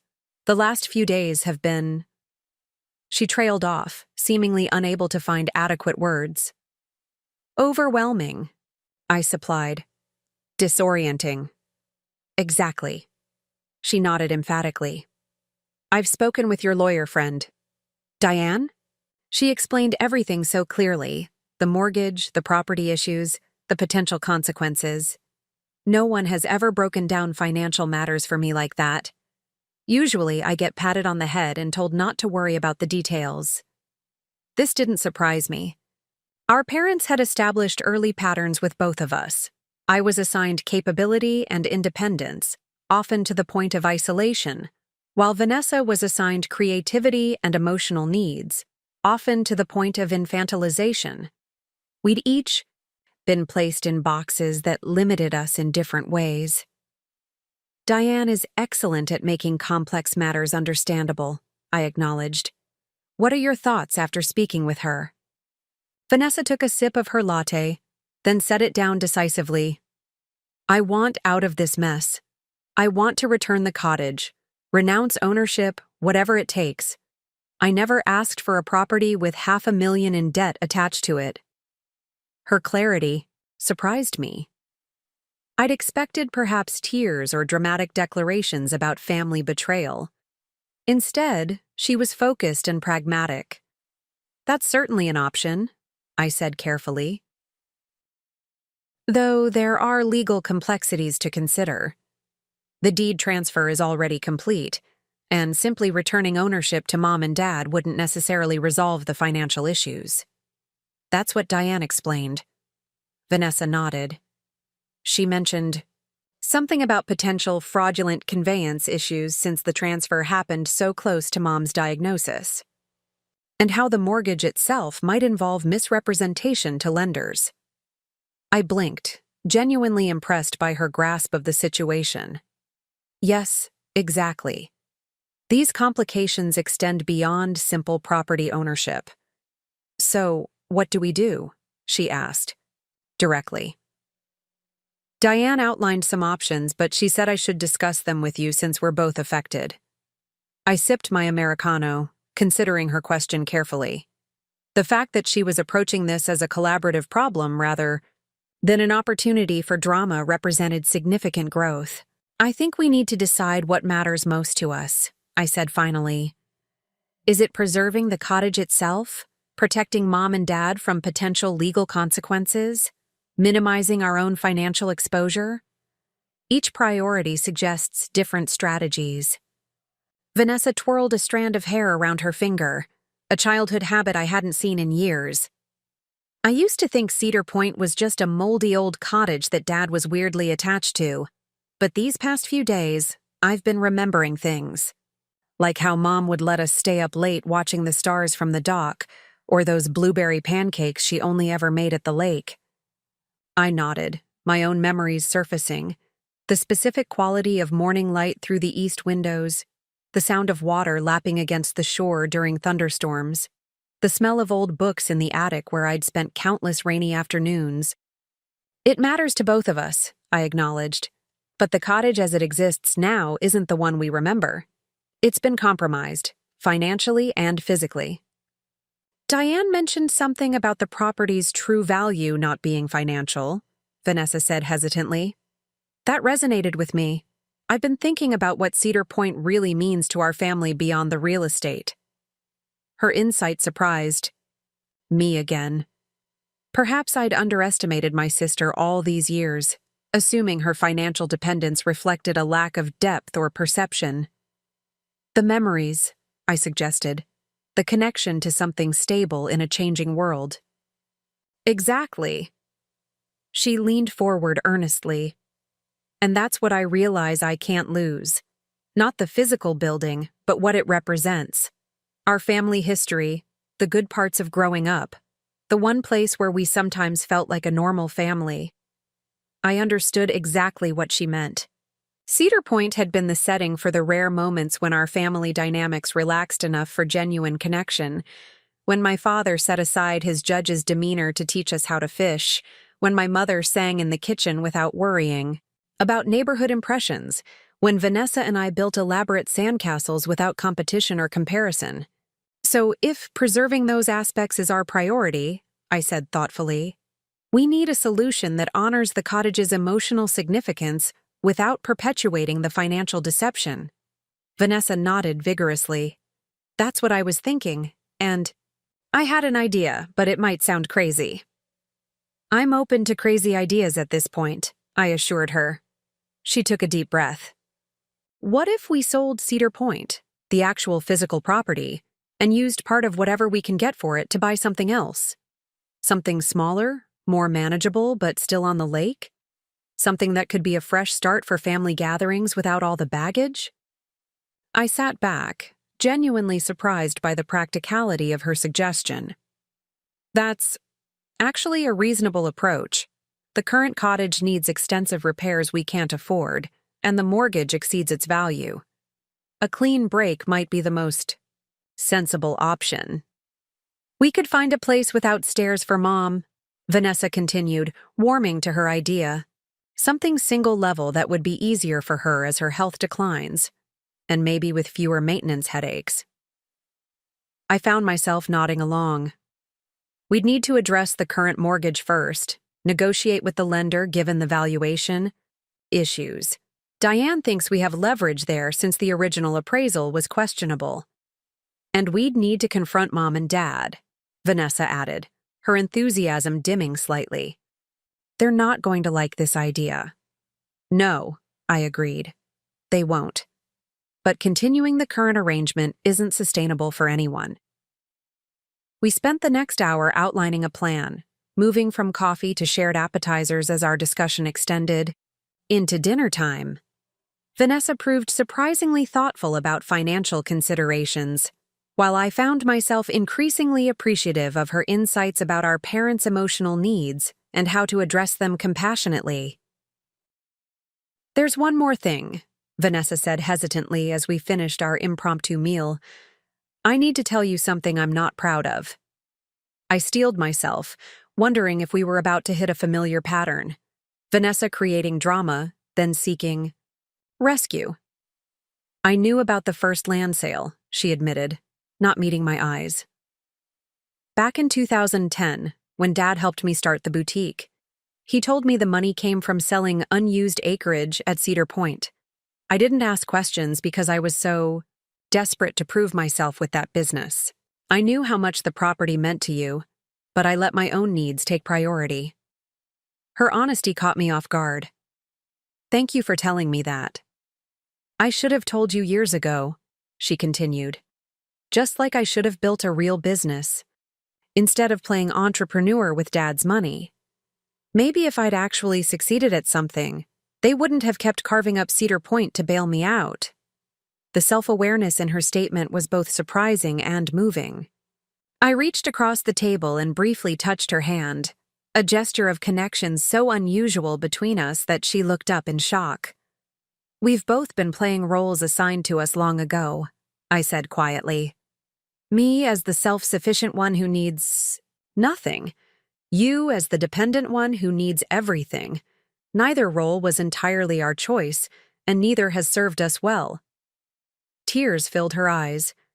Do you think we can change, after all this time? I think we're already changing, I replied.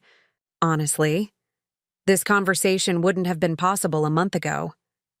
She wiped her eyes with a napkin, then straightened her shoulders with new resolve. So what's our next step? We need professional appraisals of Cedar Point as it currently exists, both its market value and repair requirements. Then we approach the mortgage lender about potential restructuring, given the valuation discrepancies. Once we have that information, we can present options to Mom and Dad. Vanessa nodded, then added, and we do it together. United front. United front, I agreed, surprised by how right it felt. As we gathered our belongings to leave, Vanessa hesitated. Why are you helping me with this? After everything, the cottage going to me instead of you, years of Dad bailing me out while you worked for everything yourself, you have every right to be furious with me. I considered her question carefully. A month ago, I probably was furious. But now I see more clearly that we've both been pieces in a game we didn't design. Breaking that pattern benefits us both. She absorbed this, then asked, and what about Cedar Point? Don't you still want it for yourself? What I want, I said slowly, realizing the truth as I spoke it, is not to possess Cedar Point, but to preserve what it represents, the best moments of our family, the connection to something meaningful. If we can capture that in a new place without the financial deceptions and structural problems, that's more valuable than ownership of the original cottage. Vanessa smiled, a genuine expression I hadn't seen directed at me in years. That's exactly how I feel too. I never thought we'd be on the same side of anything. New territory for both of us, I acknowledged with a small smile of my own. As we stepped outside into the winter evening, Vanessa surprised me with a quick, awkward hug before hurrying to her car. I stood for a moment in the cold air, processing the unexpected turn our relationship had taken. The cottage that had been a source of division was somehow becoming a catalyst for connection. That evening, I updated Diane on our conversation and the approach we wanted to pursue. She sounded cautiously optimistic about our chances of negotiating with the lender, particularly given the evidence of valuation irregularities. The bigger challenge, she noted, will be your parents. They've invested heavily, financially, and emotionally in maintaining certain family narratives. Disrupting those narratives won't be easy for them to accept. I know, I acknowledged. But continuing on the current path isn't an option. Something has to change. And are you prepared for what that change might cost? Diane asked perceptively. Not financially, but in terms of your relationship with your parents? The question gave me pause. Despite everything, I still loved my parents. Their approval still mattered to me, however much I pretended otherwise. Forcing this confrontation would permanently alter our family dynamic. I think, I said slowly, that our current relationships are built on foundations that can't sustain much more weight. If we're going to have any chance at healthier connections, we need to rebuild from honest ground. That's wise, Diane replied. Just be prepared for resistance. People rarely give up their preferred narratives without a fight. After our call ended, I sat at my kitchen table reviewing the notes Vanessa and I had made at the cafe. Our handwriting alternated down the page, her looping script beside my precise print, different styles working toward a common goal. It struck me as a fitting metaphor for our emerging partnership. My phone chimed with a text from Rachel. Heard from my mom that you and Vanessa had coffee today. Voluntary or court-ordered? I smiled at her characteristic snark, then typed, Believe it or not, entirely voluntary and surprisingly productive. Her response came quickly. Alternative universe confirmed. Stand by for alien invasion. I laughed aloud, then sobered as I considered how to explain the shift to someone who had witnessed our sibling dynamics for decades. How could I convey that the property assessment had revealed not just financial truths, but emotional ones? That in losing the cottage, I might be gaining something more valuable? Setting my phone aside, I turned my attention back to our notes. The path ahead would be challenging. Negotiations with lenders, difficult conversations with my parents, practical logistics of property transitions. But for the first time in years, I felt genuinely hopeful about my family's future. The cottage that had been promised to me and given to my sister was proving to be neither of ours in the end. Yet, in its place, something unexpected was emerging, an authentic connection with Vanessa, a clearer understanding of our family patterns, and the possibility of relationships based on truth rather than convenience. Cedar Point had always been more than property to me. Now it was becoming more than a lost inheritance. It was becoming the catalyst for transformation that had been long overdue. February arrived with unexpected warmth, temperatures rising above, seasonal norms and coaxing premature buds from campus trees. The meteorological anomaly seemed fitting as I drove to my parents' estate on a Sunday afternoon, nature itself disrupting expected patterns, just as I was about to do with my family. Vanessa's car already occupied the circular driveway when I arrived. We'd agreed she would come 30 minutes early to help our mother prepare lunch, a strategic decision that ensured our mother would be in a comfortable setting, engaged in a familiar activity when we initiated our difficult conversation. I found them in the kitchen, Vanessa chopping vegetables while our mother supervised from a seat at the island. her energy clearly conserved for essential tasks.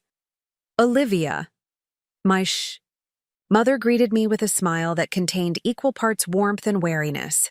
Since our confrontation at Gregory's office 2 weeks prior, my parents had maintained polite distance, responding to practical queries but avoiding substantive discussions. Right on time, as always.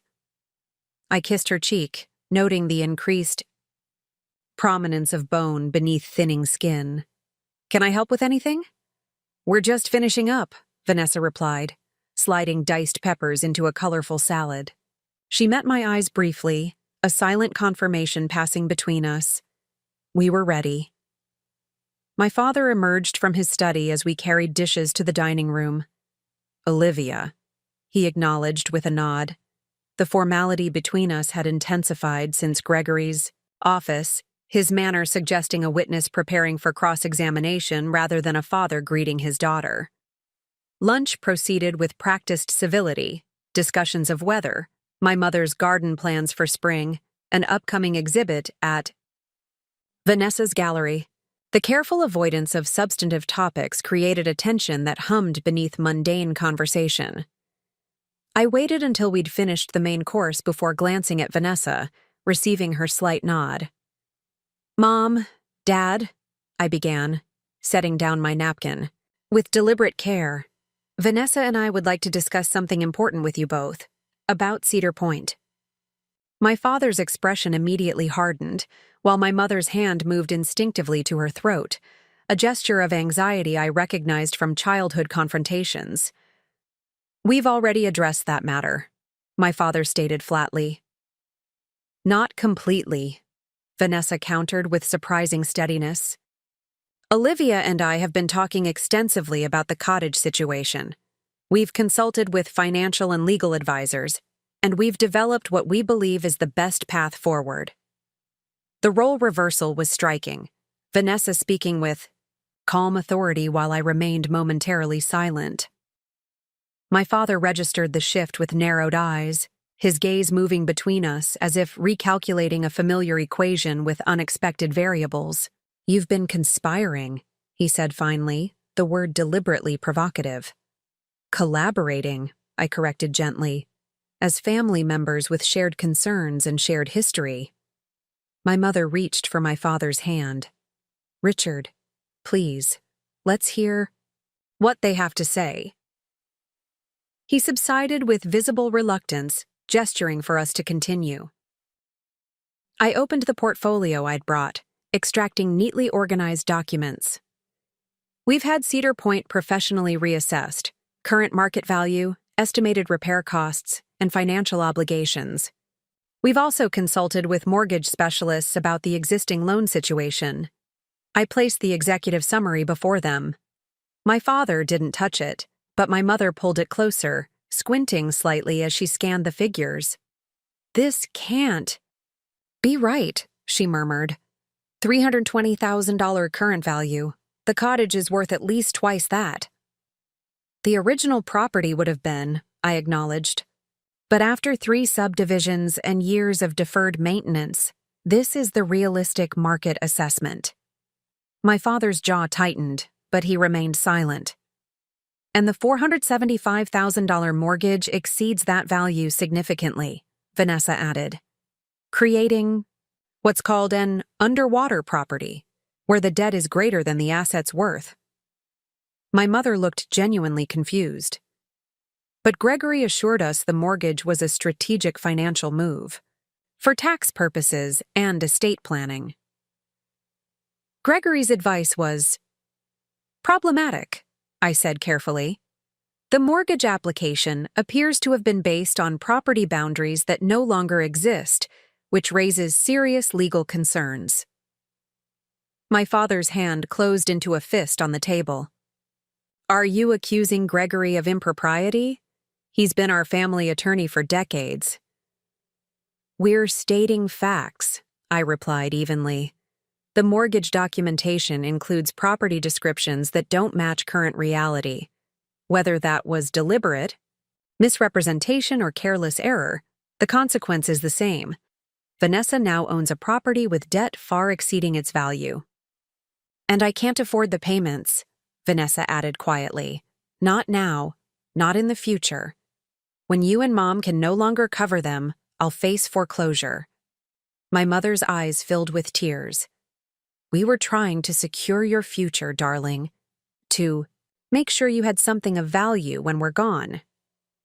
I know, Mom, Vanessa acknowledged, her voice gentle. But this particular approach has created more problems than security. My father finally reached for the document summary, scanning it with the practiced efficiency of his judicial years. What exactly are you proposing? He asked, not looking up from the pages. This was my cue. I removed another document from my portfolio, the proposal Vanessa and I had refined over multiple meetings with Diane and financial advisors. We're proposing a comprehensive resolution, I explained, sliding the document toward the center of the table. First, negotiating with the mortgage lender to address the valuation discrepancies. We believe they'll agree to significant concessions, given the circumstances. Second, Vanessa continued seamlessly, selling Cedar Point in its current condition. Proceeds would first satisfy the renegotiated mortgage, with any remainder preserved in a family trust.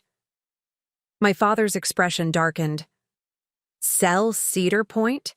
Absolutely not. That property has been in our family for 35 years, I finished quietly. Not generations, Dad. You and Mom purchased it the year I was born. And since then, you've sold off most of the original acreage to fund various family expenses. The cottage is more than real estate, my mother protested. It's where our family history lives. We agree, Vanessa said, surprising both our parents, which is why the third part of our proposal is to use a portion of the trust proceeds to purchase a new property, something smaller, more manageable, and crucially, without structural issues or excessive maintenance requirements. A property that could accommodate Mom's changing mobility needs, I added. Single-level, accessible design, but still on the lake, still a place for family gatherings and new memories. My mother's expression shifted subtly, considering possibilities she hadn't expected. A fresh start? Exactly, Vanessa confirmed.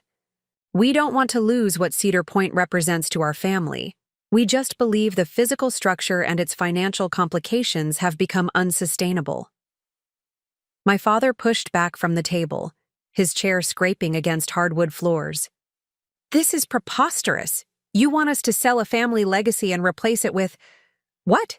Some generic lakefront condo? We want to preserve family connection without preserving financial deception, I replied calmly. The cottage as it currently exists is physically compromised and financially underwater. Continuing on the current path means eventual foreclosure, tax consequences, and potential legal complications for everyone involved. He stood abruptly. I need to consult with Gregory before discussing this further. That would be inadvisable, I cautioned.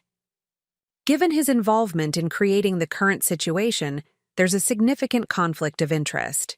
We've prepared a list of independent financial advisors who could offer objective assessment.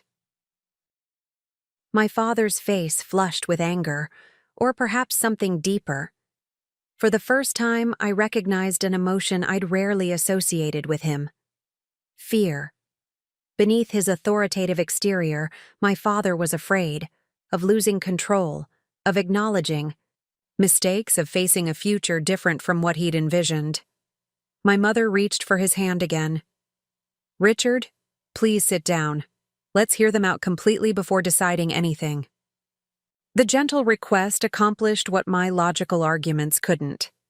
He returned to his seat, though tension remained visible in every line of his body.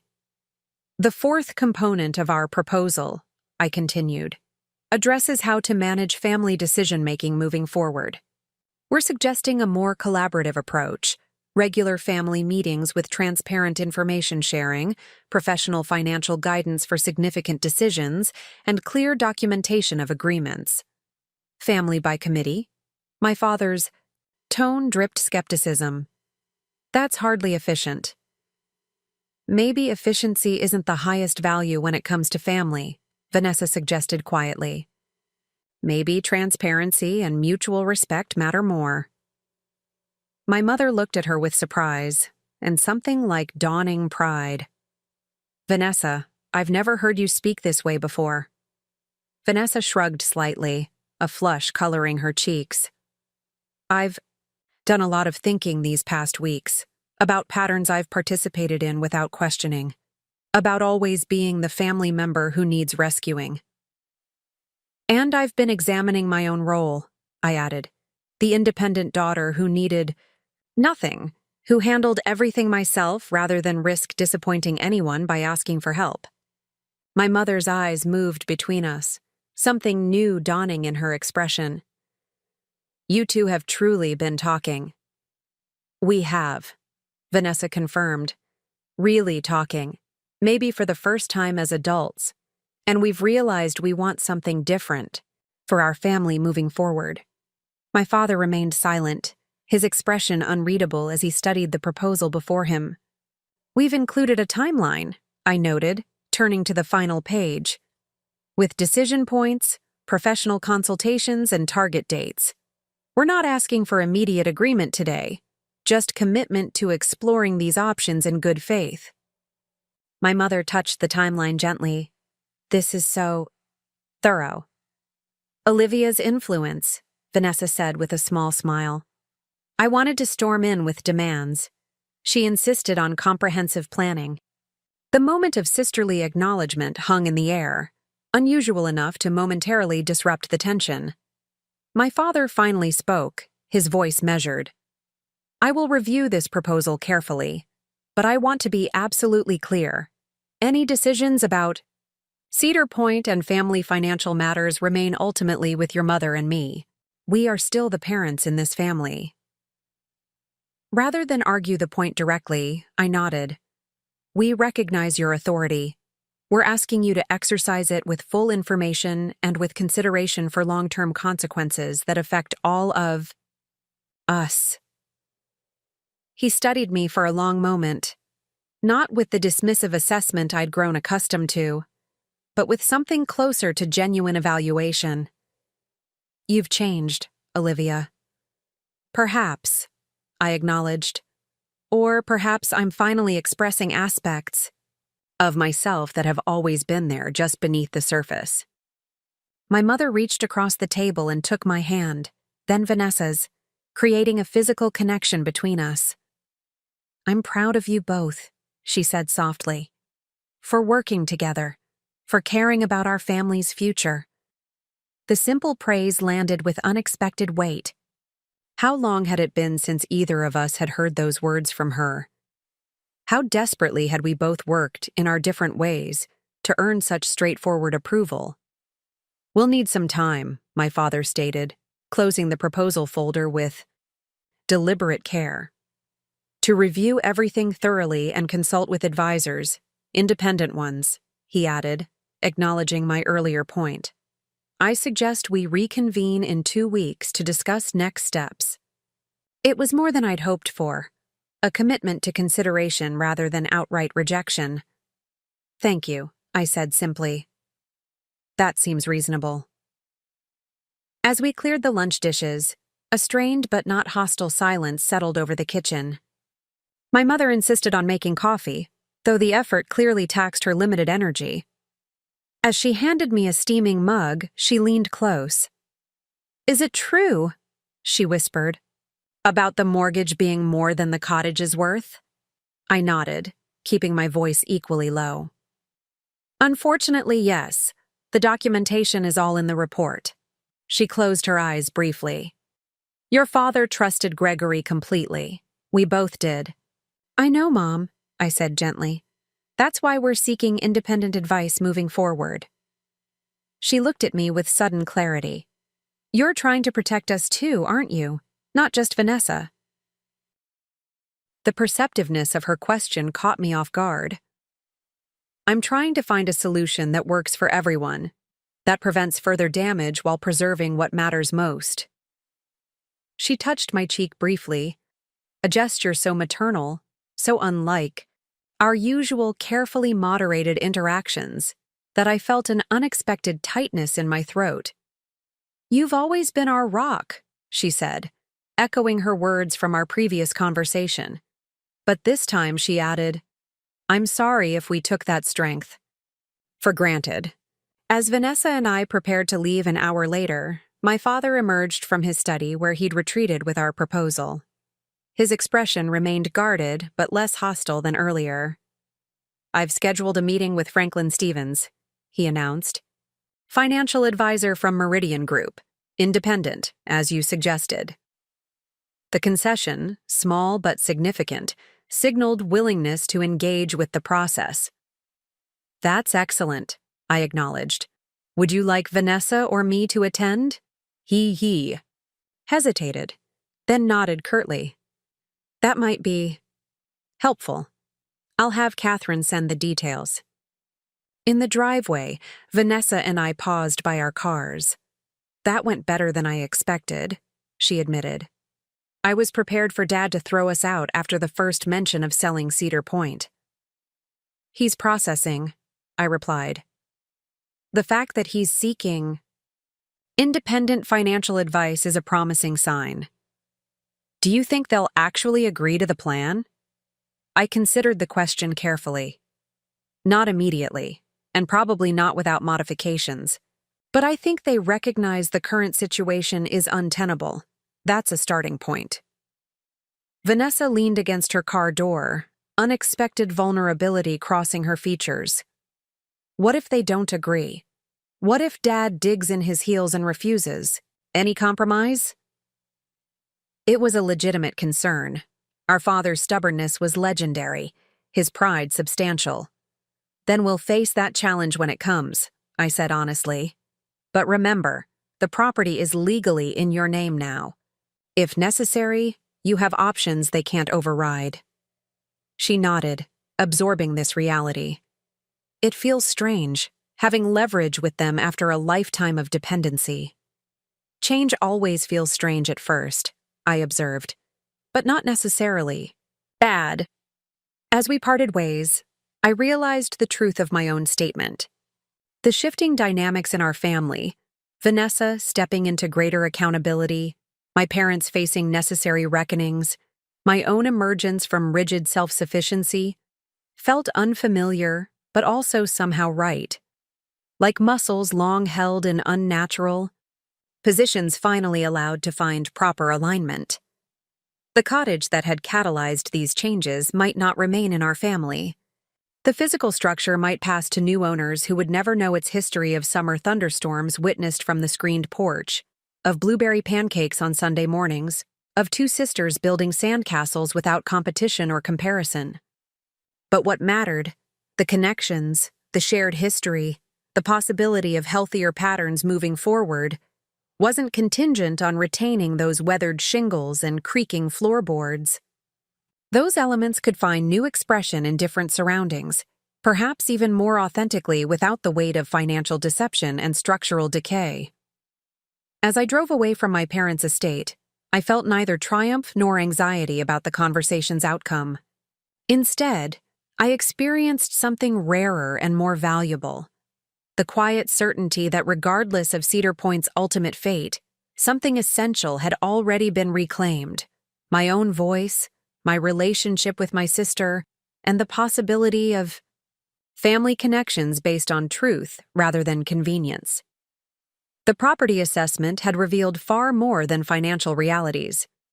It had exposed the foundation beneath decades of family dynamics and created an opportunity to build something more authentic from what remained. Whatever happened next, that revelation itself was invaluable. March arrived with characteristic, temperamental shifts, one day offering a tantalizing preview of spring, the next reverting to winter's grip with freezing rain that encased branches in crystalline shells. The weather's indecision mirrored the state of our family negotiations, which had progressed in fits and starts over the preceding weeks. My father had indeed consulted with Franklin Stevens, the independent financial advisor, who confirmed our assessment of Cedar Point's precarious financial situation. This external validation had softened my father's initial resistance, though he remained reluctant to embrace our proposal in its entirety.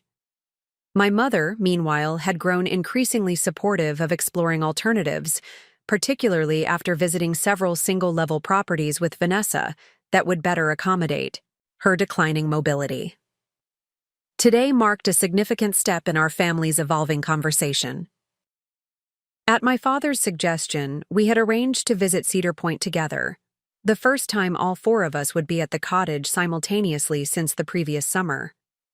The purpose, as articulated in my father's carefully worded email, was to conduct a thorough inventory of the property's condition and contents before any decisions are finalized. I arrived first, having left my apartment at dawn to avoid weekend traffic.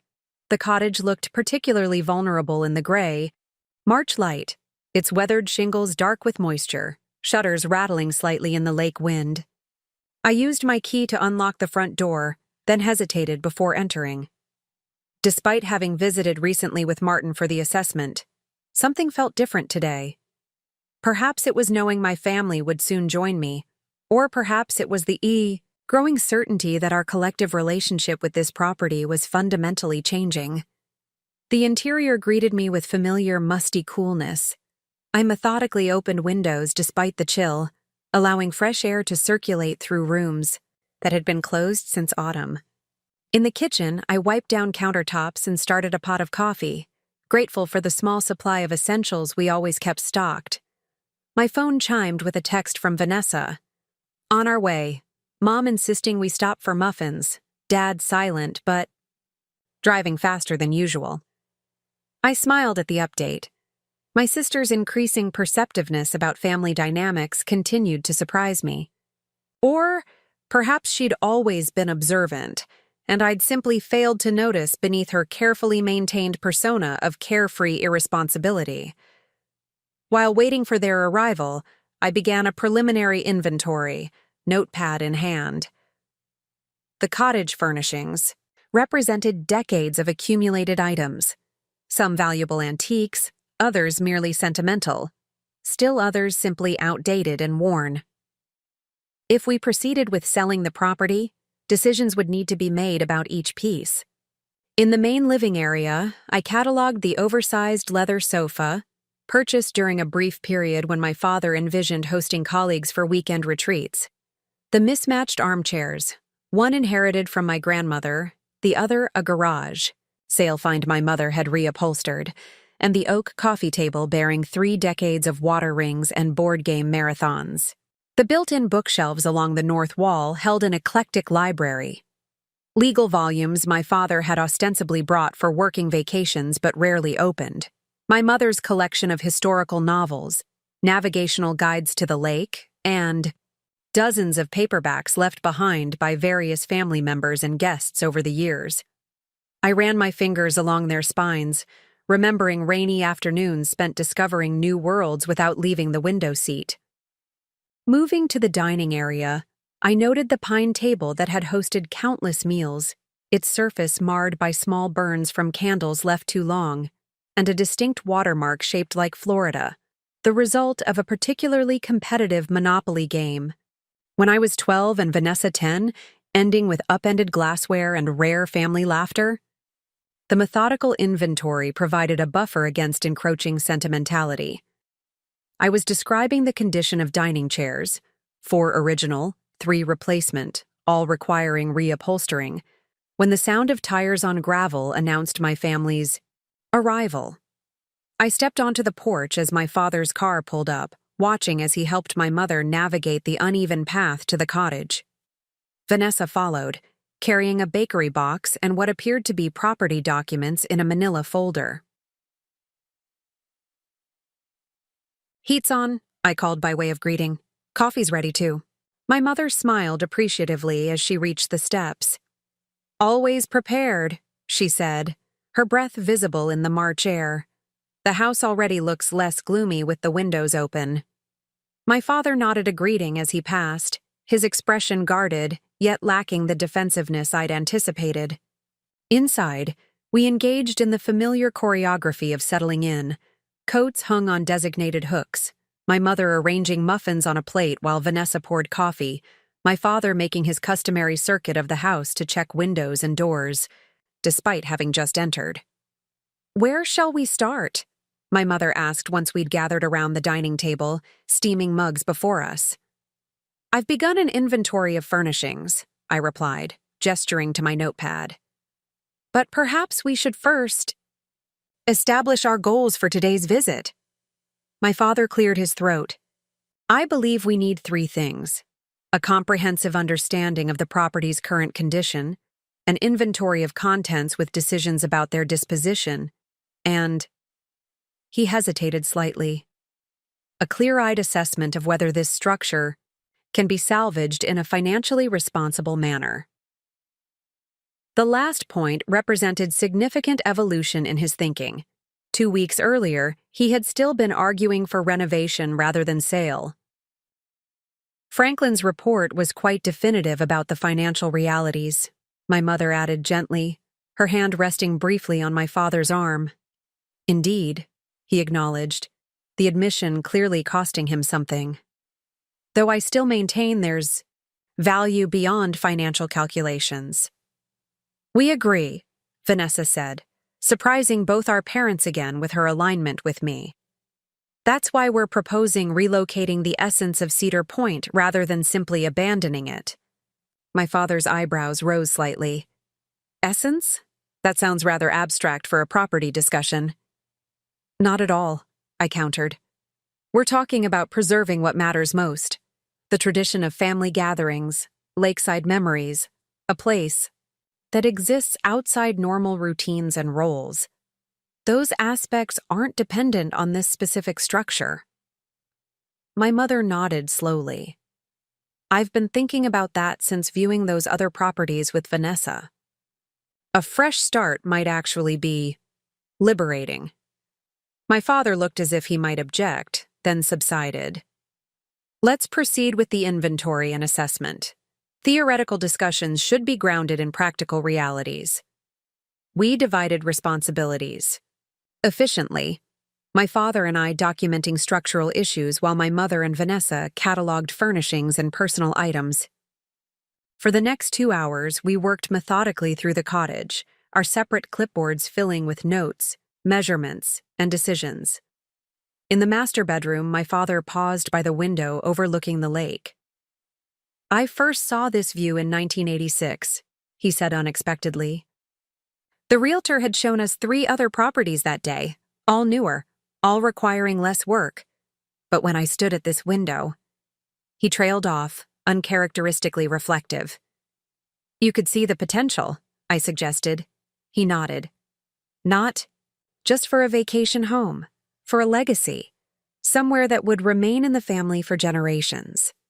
The admission created an opening I hadn't anticipated. "That vision mattered to you deeply." It did.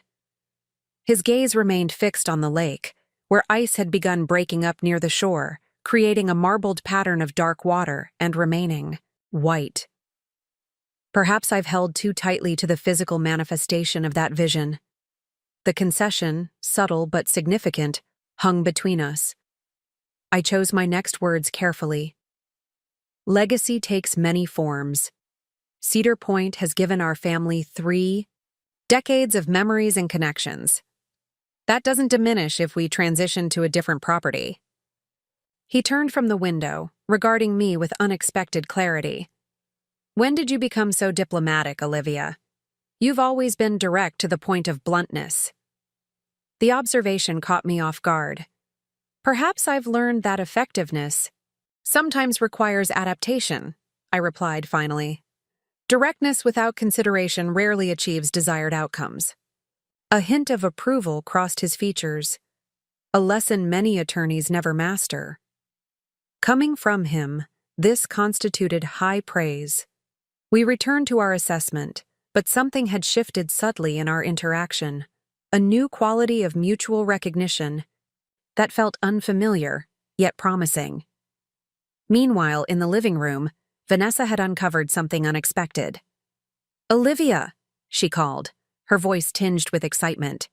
"You need to see this." I joined her by the built-in bookshelves, where she'd removed several volumes to reveal a small door recessed into the wall, a feature I'd completely forgotten existed. "The treasure cabinet," I murmured, memories flooding back. I haven't thought about this in years. My mother appeared from the kitchen, smiling at our discovery. "Your grandfather built that when your father first bought the place, for special keepsakes." Vanessa turned the small brass knob, revealing a space approximately 2 feet square. Inside sat several objects I vaguely remembered. A polished lake stone shaped remarkably like a heart, a mason jar containing colorful beach glass, a carved wooden loon. "I can't believe these are still here," Vanessa said, carefully lifting out a small leather-bound book. "Look, the cottage journal we started that summer when it rained for 2 weeks straight." My mother peered over her shoulder. "You were 10 and 12, if I recall correctly. You took turns writing entries about daily discoveries, even when confined indoors." Vanessa opened the journal carefully, its pages stiff with age and disuse. "First entry, June 18th, 1997, she read aloud. "Today we found a salamander under the back steps. Vanessa wanted to keep it as a pet, but Mom said no. We named it Sticky anyway and built it a little house with rocks. Olivia drew a map so we can check on it tomorrow." The simple childhood record unlocked a cascade of memories, days spent exploring the property's boundaries, creating elaborate narratives around ordinary discoveries, the peculiar freedom that came from parents too absorbed in their own activities to maintain the usual level of supervision and expectation. My father joined us, drawn by the unexpected find.